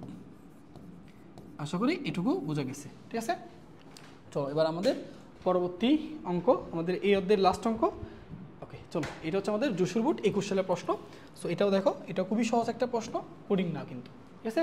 তো এখানে দেখো আমাদেরকে দৃশ্যকল্প 1 এ একটা f(x) ফাংশন দেওয়া আছে একটা g(x) ফাংশন দেওয়া আছে একটা হচ্ছে তোমার h(x) ফাংশন দেওয়া আছে টোটাল 3টা ফাংশন দেওয়া আছে। তো আসো আমরা একটা একটা সমাধান করি। প্রথম প্রশ্ন ঘ নম্বরে আমাদেরকে কি বলা হচ্ছে integration x into ln 2x x into ln 2x এটার যুগযুগন করতে বলা হচ্ছে ঠিক আছে। সো এখানে দেখো ভাইয়া দুইটা ফাংশন কি গুণাকার আছে না ভাইয়া দুইটা ফাংশন গুণাকার থাকলে আমাদের ইউবি তাহলে ইউবি লিয়ার্ড শব্দ অনুসারে লগারিদম ফাংশন আগে আছে বলে এটাকে ইউ চিন্তা করতে হবে আর এটাকে ভি চিন্তা করতে হবে ঠিক আছে। তো চলো এটার যুগযুগনটা আমরা করি। তো এটা মনে হয় একবার করে দিয়েছিলাম ভাই আচ্ছা এটা তো তোমাদের এই টাইপের একটা করে দিয়েছিলাম অলরেডি আশা করি পারবা তাও একটু ভাই দেখাচ্ছি দেখো তাহলে আমাদের এখানে ইউটার সামনে ভি এর যুগযুগন ভি হচ্ছে কি এক্স এক্স ইন্টু ডিএক্স তারপর মাইনাস ইন্টিগ্রেশন চিহ্ন ব্র্যাকেট মধ্যে ইউর অন্তরীকরণ ln 2x এর অন্তরীকরণ তারপর বি এর যুগযুগন বি মানে কি এক্স ইন্টু ডিএক্স পুরো গুণফলটাকে আবার যুগযুগন করতে হবে। তাহলে আসো এটার অন্তরীকরণ হচ্ছে s²/2 তাহলে এখানে তুমি পাবা s² into ln 2x divided by 2 minus integration চিহ্ন ln 2x এর অন্তরীকরণ কত 1/2x আর 2x কে বার অন্তরীকরণ করলে 2 তাহলে ln 2x কে আলটিমেটলি অন্তরীকরণ করলে পাবো 1/x আর এটাকে অন্তরীকরণ করলে পাবা s²/2 ইন্টু dx। তো দেখো s² ln 2x divided by 2 minus হাফটা সামনে রাখো এখানে কাটলে x ইন্টু ডিএক্স। তো এবার দেখো s² ln 2x divided by 2 minus x এর যুগযুগন s²/2 এই 2 আর এই 2 গুণ হবে 4 s²/4 শেষে সমকোণ ধ্রুবক c এটাই উত্তর। আশা করি বুঝা গেছে এটা। চলো এবার আমাদের খ নাম্বারটা আমরা সলভ করি ঠিক আছে। তো ওকে ভাইয়া আর আমাদের খ নাম্বার প্রশ্নটা একটু খেয়াল করবা একটু খেয়াল করতে হবে কি বলা হচ্ছে লিমিট -2 থেকে 2 এর মধ্যে f(x) এর মান নির্ণয় করতে হবে f(x) মানে এটা ঠিক আছে। তো আসলে আমরা একটু লিখিটা তার মধ্যে লিমিট হচ্ছে ভাইয়া -2 থেকে শুরু করে +2 এর মধ্যে কার মান f(x) মানে কি s square root over 16 minus S square. 16কে কী লেখা যায় ভাইয়া? 4 স্কোয়ার লেখা যায় মাইনাস এস স্কোয়ার লেখা যায় ইন্টু ডিএক্স। ওকে, এই যেটা তোমাদেরকে দেখো মনে রাখবা, যদি কখনো এরকম ম্যাথ দেখো যে রুট ওভার এইরকম ম্যাথ আসছে root over a square minus S square, এই সংক্রান্ত যদি কোনো ম্যাথ দেখো ভাইয়া, এই টাইপের ম্যাথগুলো সমাধান করার জন্য তুমি ধরে নিবে এক্স ইকুয়াল টু এ sine theta, x equal two এ সাইন থিটা। তাহলে রুট ওভার এ স্কোয়ার একটা কনস্ট্যান্টের উপর স্কোয়ার মাইনাস একটা চলকের উপর স্কোয়ার, এই সংক্রান্ত যতগুলো ম্যাথ আছে সবগুলো ম্যাথ সমাধান করার জেনারেল প্রসেস হচ্ছে এক্স এর মান কী ধরে নিবা? এ সাইন থিটা। আর আমার এখানে এর মান কত? 4, তাহলে আমি এখানে ধরবো 4 সাইন থিটা। বুঝতে পারছো? তাহলে আসো আমরা এখানে লিখি, মনে করি এক্স ইকুয়াল 4 সাইন থিটা। ওকে, এক্স ইকুয়াল কত? 4 সাইন থিটা। ওকে, তাহলে এখানে এর মান 4 বলে 4 সাইন থিটা। এবার উপপক্ষে এক্সের সাপেক্ষে অন্তরীকরণ করলে এখানে 1, এখানে 4 কনস্ট্যান্ট সামনে, সাইন থিটাকে অন্তরীকরণ করলে কত হয়? Cos theta. থিটাকে অন্তরীকরণ করলে d theta by d x. তো এখান থেকে তুমি যদি আড়াআড়ি গুণ করো ভাইয়া, ডি এক্স ইকুয়াল টু কত লিখতে পারবা? 4 কস থিটা ইন্টু ডি থিটা। বুঝতে পারছো? এবার আমরা লিমিটটা একটু চেঞ্জ করে নেব। হ্যাঁ, লিমিটটা একটু চেঞ্জ করে নেব, এই জায়গায় করে ফেলি।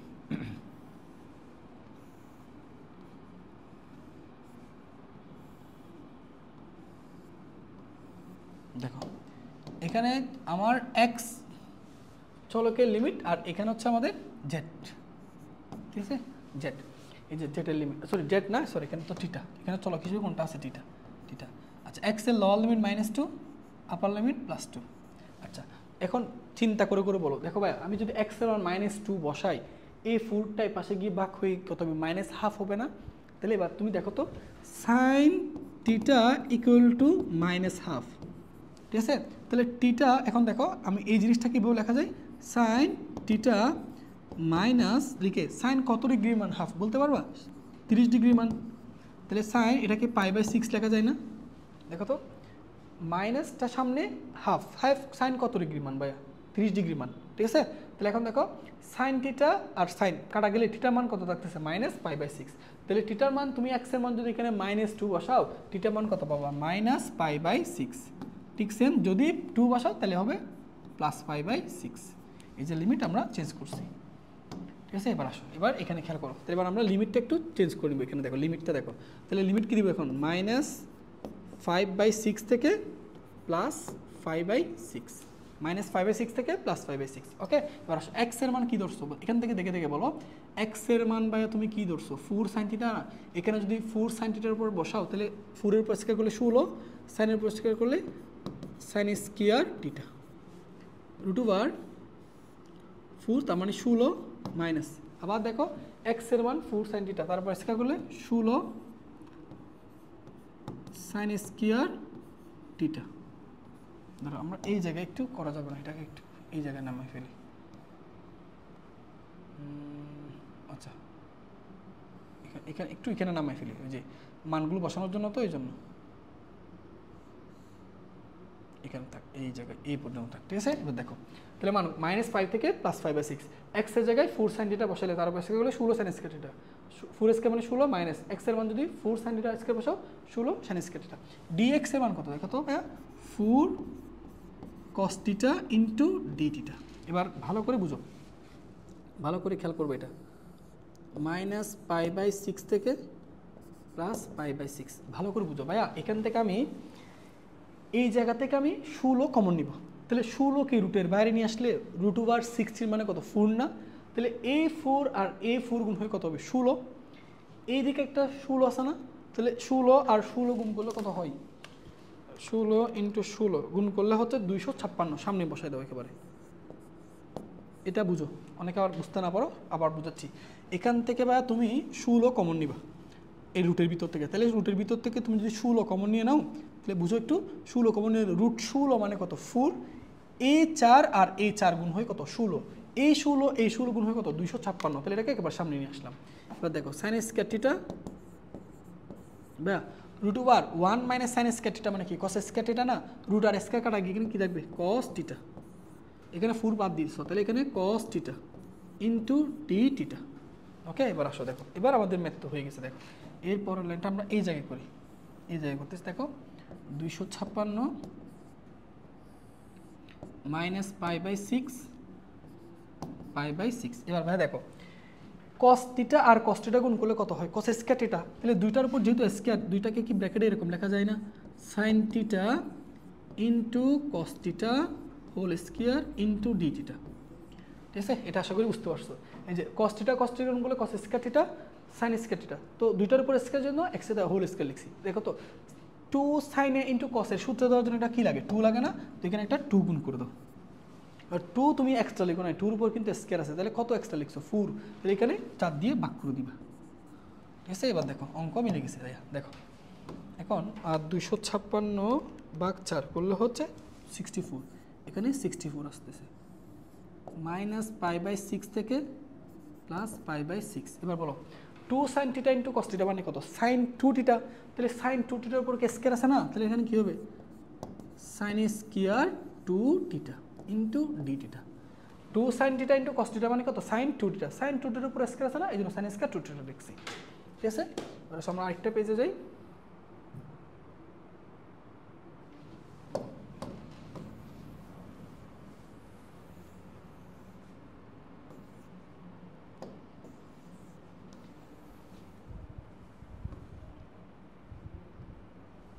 দেখো ভাইয়া এইবার এই লাইনটা বুঝো।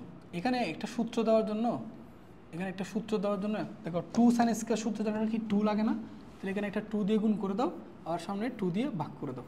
ঠিক আছে, তো দেখো তাহলে 64 কে আমি 2 দিয়ে ভাগ করি কত? 32 না 32।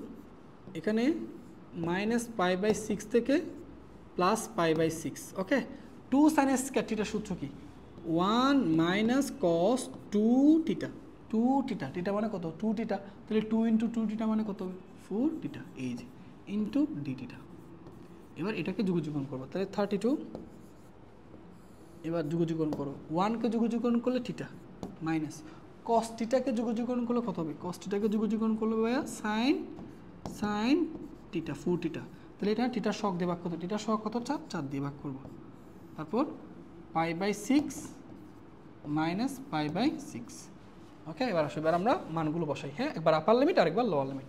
তাহলে 32টা সামনে রাখো, একবার আপার লিমিট বসাই। ওকে, আপার লিমিট কত? Pi by 6। এখানে পাই বাই 6 বসাই দাও। পাই বাই 6 মাইনাস এখানে পাই বাই 6 বসালে পাই বাই 6 মানে কত? 30 ডিগ্রি না? 4 ইন্টু 30 তার মানে সাইন 120 ডিগ্রি। সাইন 120 ডিগ্রি মান। তাহলে উপরে সাইন 120 ডিভাইডেড বাই 4। এটা হচ্ছে ভাইয়া √3/8। তাহলে এটা √3/8। এই আপার লিমিট বসাইছো, মাইনাস এবার লোয়ার লিমিট বসাবো। থিটার জায়গায় কত বসাবো বলো? Minus pi by 6। Minus pi by 6 minus থিটার জায়গায় যদি মাইনাস বসাবো তাহলে মাইনাস আমরা যেটা প্লাস হবে, এখানে হবে √3/8। আশা করি বুঝতে পারছো। এই যে আপার লিমিট বসাইছি মাইনাস লোয়ার লিমিট। এবার দেখো 32, খেয়াল করো এখানে, খেয়াল করবো ভাইয়া এই মাইনাসে মাইনাসে কি হয় বলো তো? প্লাস। তাহলে এখানে পাই বাই 6, এখানে পাই বাই 6, তার মানে কত? 2 পাই বাই 6। তো 2 পাই বাই 6 মানে কত? Pi by 3। ঠিক আছে না? এবার দেখো এখানে মাইনাস √3/8, এখানেও মাইনাসে প্লাসে মানে √3/8, তার মানে 2 √3/8। তো 2 √3/8 মানে কত ভাইয়া? 2 √3/8 মানে হচ্ছে √3/4। সো এটাই আনসার।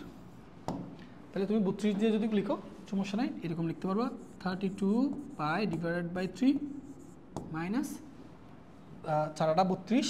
সো এটা হচ্ছে 8√3। এটাই আনসার। আশা করি বুঝতে পারছি। ওকে, এটা ক্লিয়ার। এরপর আমাদের এটা একটু আমরা মিলাই দেখি ঠিক আছে কি না।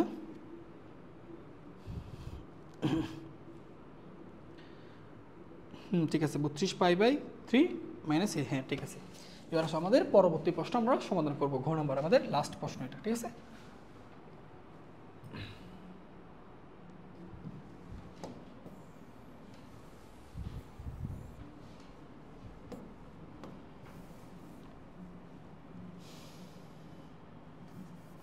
এবার আসো ভাইয়া পরের প্রশ্নটা একটু খেয়াল করো। কি বলা হচ্ছে আমরা প্রশ্নটা বুঝি। কি বলছে? g of x equal to 0 এবং H of x equal to 0 বক্ররেখা দ্বারা আবদ্ধ ক্ষেত্রের ক্ষেত্রফল। আচ্ছা চলো আগে এই জিনিসগুলো একটু লিখি, যেটা বলা হচ্ছে ঘ নাম্বারে। আচ্ছা g of x equal to 0, আচ্ছা জি অফ এক্স মানে কি, y square minus 8x equal to 0, এটা বলা হচ্ছিল না? এই যে জি অফ এক্স মানে g of x equal to 0 মানে y square minus 8x equal to 0। তাহলে এখান থেকে ওয়াই স্কোয়ার ইকুয়াল টু কত লেখা যায়, y square equal to 8x, এরকে দাও 1 নং সমীকরণ। আবার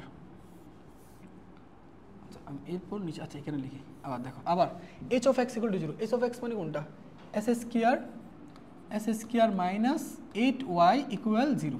তাহলে এখান থেকে এস স্কোয়ার ইকুয়াল টু কত থাকতেছে, 8y, এটাই না, S square equal two 8y, হ্যাঁ এস স্কোয়ার ইকুয়াল টু, ঠিক আছে 8y, এটা দাও 2 নং সমীকরণ। এবার এই দুইটা রেখা দ্বারা বক্ররেখা দ্বারা আবদ্ধ যে এরিয়া, সেই এরিয়ার ক্ষেত্রফল বের করতে হচ্ছে, ঠিক আছে? আমরা এটা বাদ দিয়ে দিই।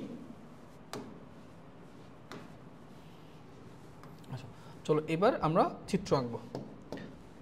এটা এক্স অক্ষ, এই দুইটা কিন্তু পরাবৃত্ত, এই দুইটা কিন্তু পরাবৃত্ত, এটা এক্স অক্ষ, এটা ওয়াই অক্ষ।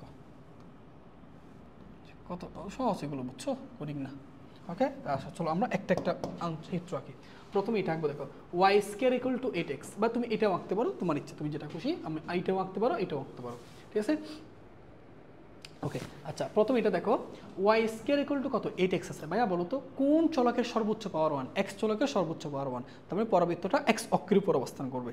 ওকে এখন এক্স অক্ষের উপর অবস্থান করবে প্লাস এক্স অক্ষের ধনাত্মক দিকে থাকবে, যেহেতু এইটার সহগ কত বুঝলি। তাহলে দেখো প্রথমটা দেখো, এই যে প্রথমটা হচ্ছে এইভাবে করে থাকবে, বুঝছো?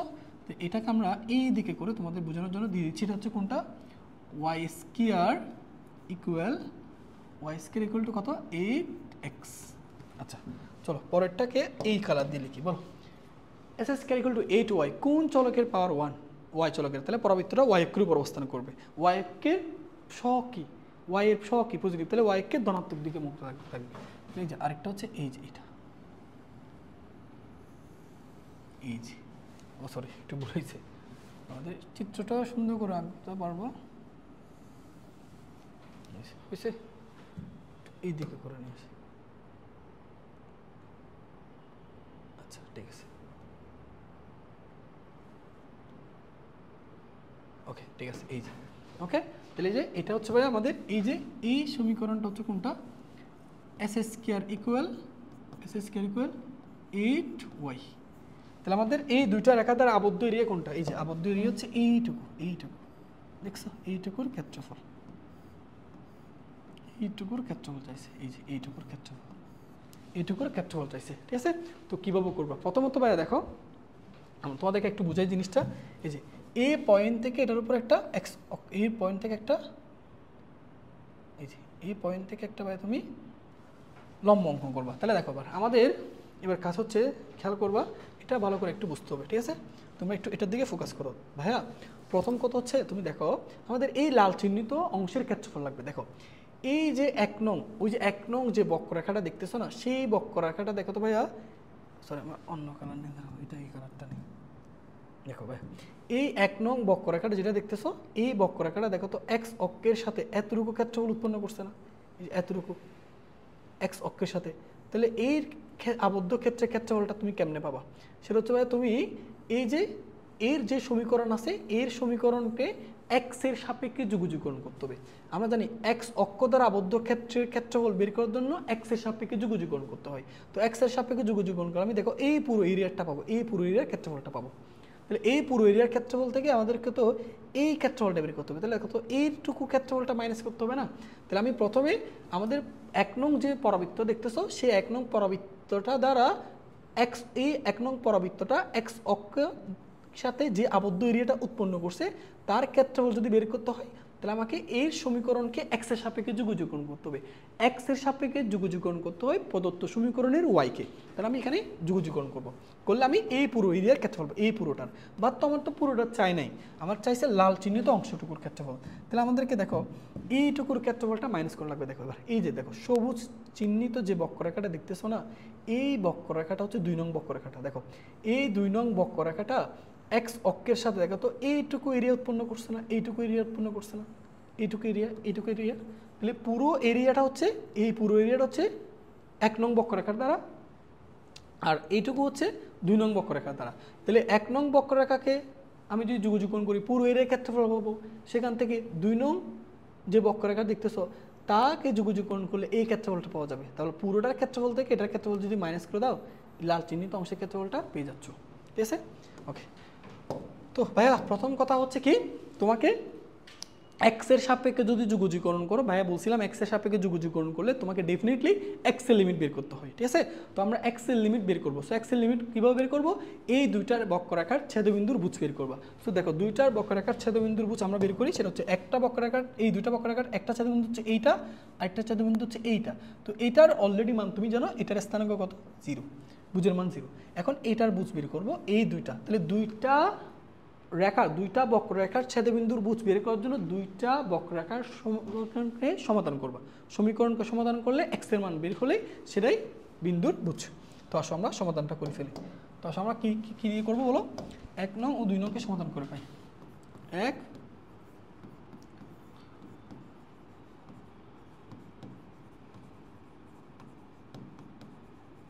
করে পাই। ওকে, তাহলে আসো দেখো ভাইয়া একটু খেয়াল করো, আমি এখান থেকে দেখো তোমাকে একটু বুঝাই জিনিসটা।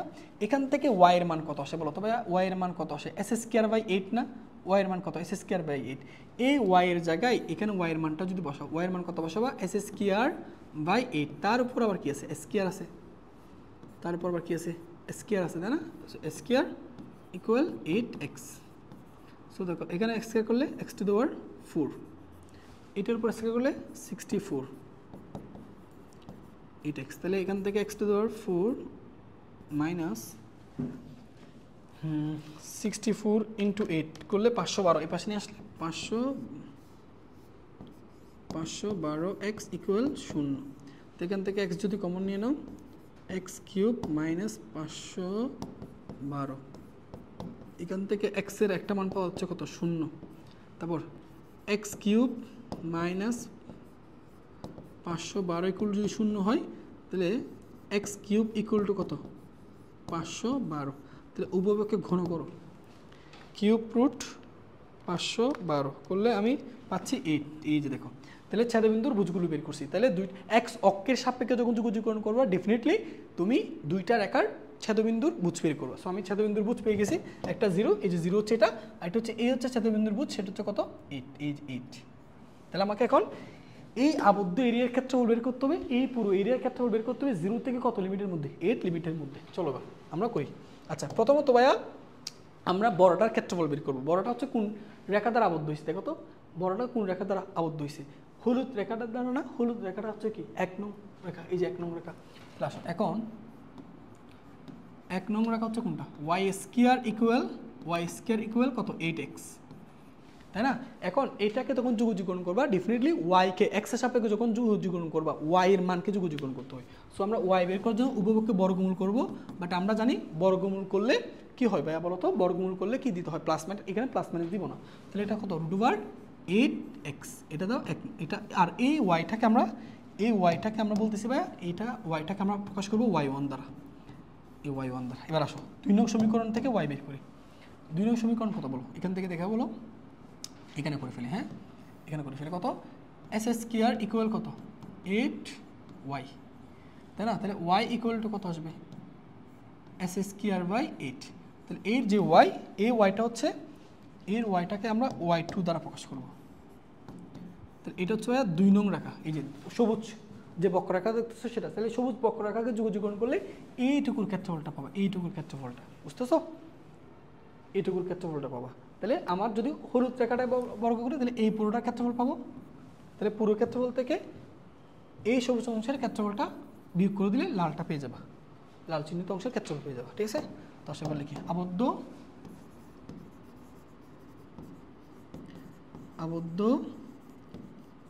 ক্ষেত্রের ক্ষেত্রফল, আবদ্ধ ক্ষেত্রের ক্ষেত্রফল। ঠিক আছে, আবদ্ধ ক্ষেত্রের ক্ষেত্রফলটা কেমনে করবা, দেখো আমাদের প্রথমে 0 থেকে কত মধ্যে করতে হবে, 0 থেকে 8 লিমিটের মধ্যে হলুদ বক্ররেখা দ্বারা আবদ্ধ ক্ষেত্রের ক্ষেত্রফল বের করবো, y × dx। তো সেখান থেকে সবুজ রেখা দ্বারা আবদ্ধ ক্ষেত্রের ক্ষেত্রফল বের করবো 0 থেকে 8 লিমিটের মধ্যে, এই হচ্ছে y2 × dx। ঠিক আছে, এবার y1 এর মান বসাও, 0 থেকে 8 y1 এর মান কত এই যে √8 into √x into dx minus 0 থেকে 8 y2 এর মান কত y2 এর মান s²/8 ইন্টু dx ঠিক আছে। এবার আসলে আমরা যুগযুগনটা করি। হ্যাঁ, তো যুগযুগনটা এই পাশে করবো, এই পাশে করা যায়, একটু সুন্দর করে লিখি। যুগযুগনটা আমরা এই পাশে করি। হ্যাঁ, তাহলে এই পাশে যদি করি তাহলে দেখো √8 এটা বাইরে, তারপর আমরা এটা যুগযুগন করব √x এর যুগযুগন x টু the হাফ না, তাহলে 3/2 আপার লিমিট কত 8, লোয়ার লিমিট 0 মাইনাস 1/8 সামনে, এটার যুগযুগন কত s² যুগযুগন কত x³/3 আপার লিমিট 8, লোয়ার লিমিট 0। এবার এটার মান বের করবো, আমি সরাসরি করে দিচ্ছি। তুমি এটা নিয়ে যেটা পাবা সেটা হচ্ছে, দেখো আমি সরাসরি করে দিই। এটা হচ্ছে ভাইয়া, এটা উপর উঠলে 2√8 ইন্টু 3 ইন্টু x এর মান 8 বসবে, তাই না? তাহলে 8 পাওয়ারটা হচ্ছে কত 3/2, তো এটা হচ্ছে তোমার 128/3 মাইনাস, আর এটা হচ্ছে কত 1/3 ইন্টু 8 তার উপর কিউব, তো এটা হচ্ছে ভাইয়া 64/3। তাহলে তুমি যদি এখান থেকে 3 লসাগু নাও তাহলে 128 মাইনাস 64, তাহলে তোমার 64/3 বর্গ একক, এটাই আনসার, বর্গ একক, এটাই আনসার। ঠিক আছে, তো এর মধ্য দিয়ে আমাদের যুগযুগরণ অধ্যায়ের সিকিউ ক্লাসটা শেষ হয়ে গেছে।